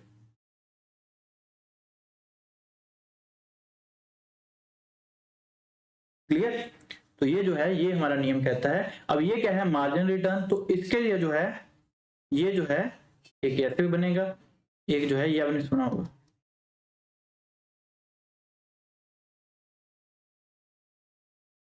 एवरेज प्रोडक्शन, एपी इसको बोलते हैं, ये होता है टीपी, ये होता है हमारा एमपी। एमपी नेगेटिव हो जाता है, ये आपने सुना होगा। क्लियर? देखो it only apply in industrial sector, जैसे इंडस्ट्री के होती है, मैंने अभी एग्रीकल्चर की तो एग्जांपल ही बता दी है, ये तो गलत हो गया। It applies after a certain point when one input increase while other remain constant. क्या इस पे आएगा? ठीक है, तो ये क्या है, ये एक सर्टेन पॉइंट पे होती है जब एक इनपुट जो है इंक्रीज, मैंने एक ही बढ़ाई, इसके साथ मैंने लेबर को नहीं इनको ऐड किया। हो सकता है मैं यूरिया यहाँ पर 10 ही डाल रहा हूँ और फिर भी मेरा जो है पहले बार भी 10 डाली, दूसरी बार 10 डाली, पहले 1 क्विंटल हो रहा था, अगली बार 2 क्विंटल हो जाए, क्यों? क्योंकि मैंने लेबर चेंज कर दी। तो किसी पॉइंट पे हमने सिर्फ एक इनपुट को ही चेंज करना है, उसके साथ हमने रिटर्न का रिलेशन देखेंगे कितना पैसा आ रहा है। तो यही क्या है हमारा नियम कहता है, लॉ ऑफ डिमिनिशिंग रिटर्न का। तो बी जो है बिल्कुल राइट आंसर हो जाएगा। It led to continuous increase in total output. Continue तो नहीं है, कई बार 1 बढ़ा, कई बार 3 बढ़ा, 8 बढ़ा, 12 बढ़ा। तो ये इंपॉर्टेंट है। आगे चलते हैं। Which term is used to describe the total market value of goods and services produced within the country border? शब्द का उपयोग एक देश की सीमाओं के भीतर उत्पादित वस्तुओं और सेवाओं के कुल बाजार मूल्य को व्यक्त करने के लिए किया जाता है। GDP, gross domestic product, NNP, net national product, सकल घरेलू उत्पाद यानी कि जीडीपी। हम देखते हुए ना देश की कितनी जीडीपी है, तो gross domestic product, NNP, net national product, शुद्ध राष्ट्रीय उत्पाद, ग्रोस नेशनल जीएनपी, या फिर नेशनल इनकम। नेशनल इनकम तो क्या होती है, किसी भी राष्ट्र की आय। ये राष्ट्र की आय चेक करने के लिए ये जीडीपी, जीएनपी, एनएनपी ये सारे माध्यम होते हैं, मीडियम होते हैं इसको चेक करने के लिए। अब एक हमारा जैसे इंडिया है, इस इंडिया के अंदर क्या चीज बन रही है। अब देखो हम तो एक तो ये होता है पर्सनल इनकम, हर एक लोगों की पर्सनल इनकम पता चले कि किसी की 10,000 है, किसी की 15,000 है, उसको इकट्ठा कर करके हम देख सकते हैं कि किसी भी राष्ट्र की आय क्या है। या फिर हम ये देख सकते हैं ना कि उस राष्ट्र के, उस देश के अंदर कितनी वस्तुआं जो है, कितना उत्पादन जो है वो हो रहा है। जो अब ये इंडिया है, मैं पंजाब में बैठा हूं तो मैं कनाडा की बात करूंगा भाई, हम कनाडा जाते हैं ज्यादा, ठीक है। तो अब इंडिया, कुछ ऐसे लोग हैं जो इंडिया से कनाडा बैठे हुए हैं, पर यहां से इनकम तो आ रही है, पर ये जो है उत्पादन कनाडा में हो रहा है। या इंडिया वाले कुछ लोग जो है कनाडा में जाके काम कर रहे हैं, उन्होंने काम किया, वो वहां से इनकम आ रही है। तो जो उत्पादन सिर्फ देश के अंदर हो रहा है, तो उसको हम घर वाला है ना, हमारे घरेलू, तो जीडीपी, उसको क्या बोलते हैं, जीडीपी। जीएनपी क्या होता है, जो बाहर से भी आ रहा है, मतलब कनाडा से भी जो इनकम आ रही है वो भी क्या है, वो जीएनपी में। क्लियर? तो हमारा आंसर क्या आ जाएगा, जीडीपी राइट आंसर। अगला क्वेश्चन है, who recommends MSP, minimum support price in India. मैं आपको बता दूं, ये इसका आंसर आप कीजिए तब तक चैट के अंदर, पर मैं आपको बता देता हूं कि क्या करना है। आपने क्या करना है भाई, हमारे यूट्यूब चैनल को अभी से सब्सक्राइब करना है, टेलीग्राम चैनल एग्रीकल्चर बत्रा से ज्वाइन करना है, और इंस्टाग्राम एग्रीकल्चर बत्रा से प्रैक्टिकल नॉलेज के लिए भी आप ज्वाइन कर सकते हो। अब इसका आंसर बताते हो, इसका आंसर भी आप बताओगे कमेंट सेक्शन के अंदर। अब ये जो है कुछ क्वेश्चन मैंने आपको पूछे, father of rural development, demonstration का मैंने बता ही दिया था, सीमानी नैप वाला, रूरल डेवलपमेंट,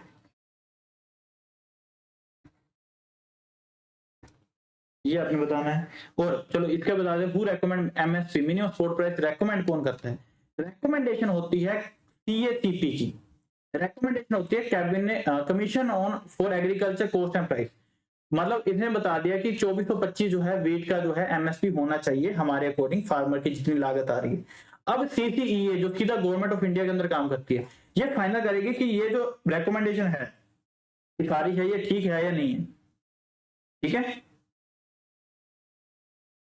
क्लियर? तो अब आपने बताना है कि 2024-25 में सबसे ज्यादा परसेंटेज वाइज एमएसपी किसका इंक्रीज हुआ था। 2025-24 या जो भी अभी जो खरीफ रबी सीजन जो है रिसेंटली। तो इसका आपने आपको बताना है कमेंट सेक्शन में। जो भी बच्चे अभी देख रहे हो वीडियो को लाइक जरूर करना है, शेयर जरूर करना है और सब्सक्राइब जरूर करना है और टेलीग्राम चैनल ज्वाइन करना है, क्योंकि इस पूरी क्लास की पीडीएफ जो है मैं आपको उस टेलीग्राम चैनल पर दूंगा। Clear? Thank you so much. मिलते हैं हमारी अगली क्लास में। ऐसी इंटरेस्टिंग क्लासेस के लिए सब्सक्राइब जरूर करें। Thank you so much. Have a nice day. जय हिंद, जय भारत। अगर कुछ गलत बोल दिया हो उसके लिए माफी, इंसान हूं, गलती हो जाती है, कोई एक आधा क्वेश्चन की जरूरत हो गया हो तो उसके लिए माफी। Thank you so much.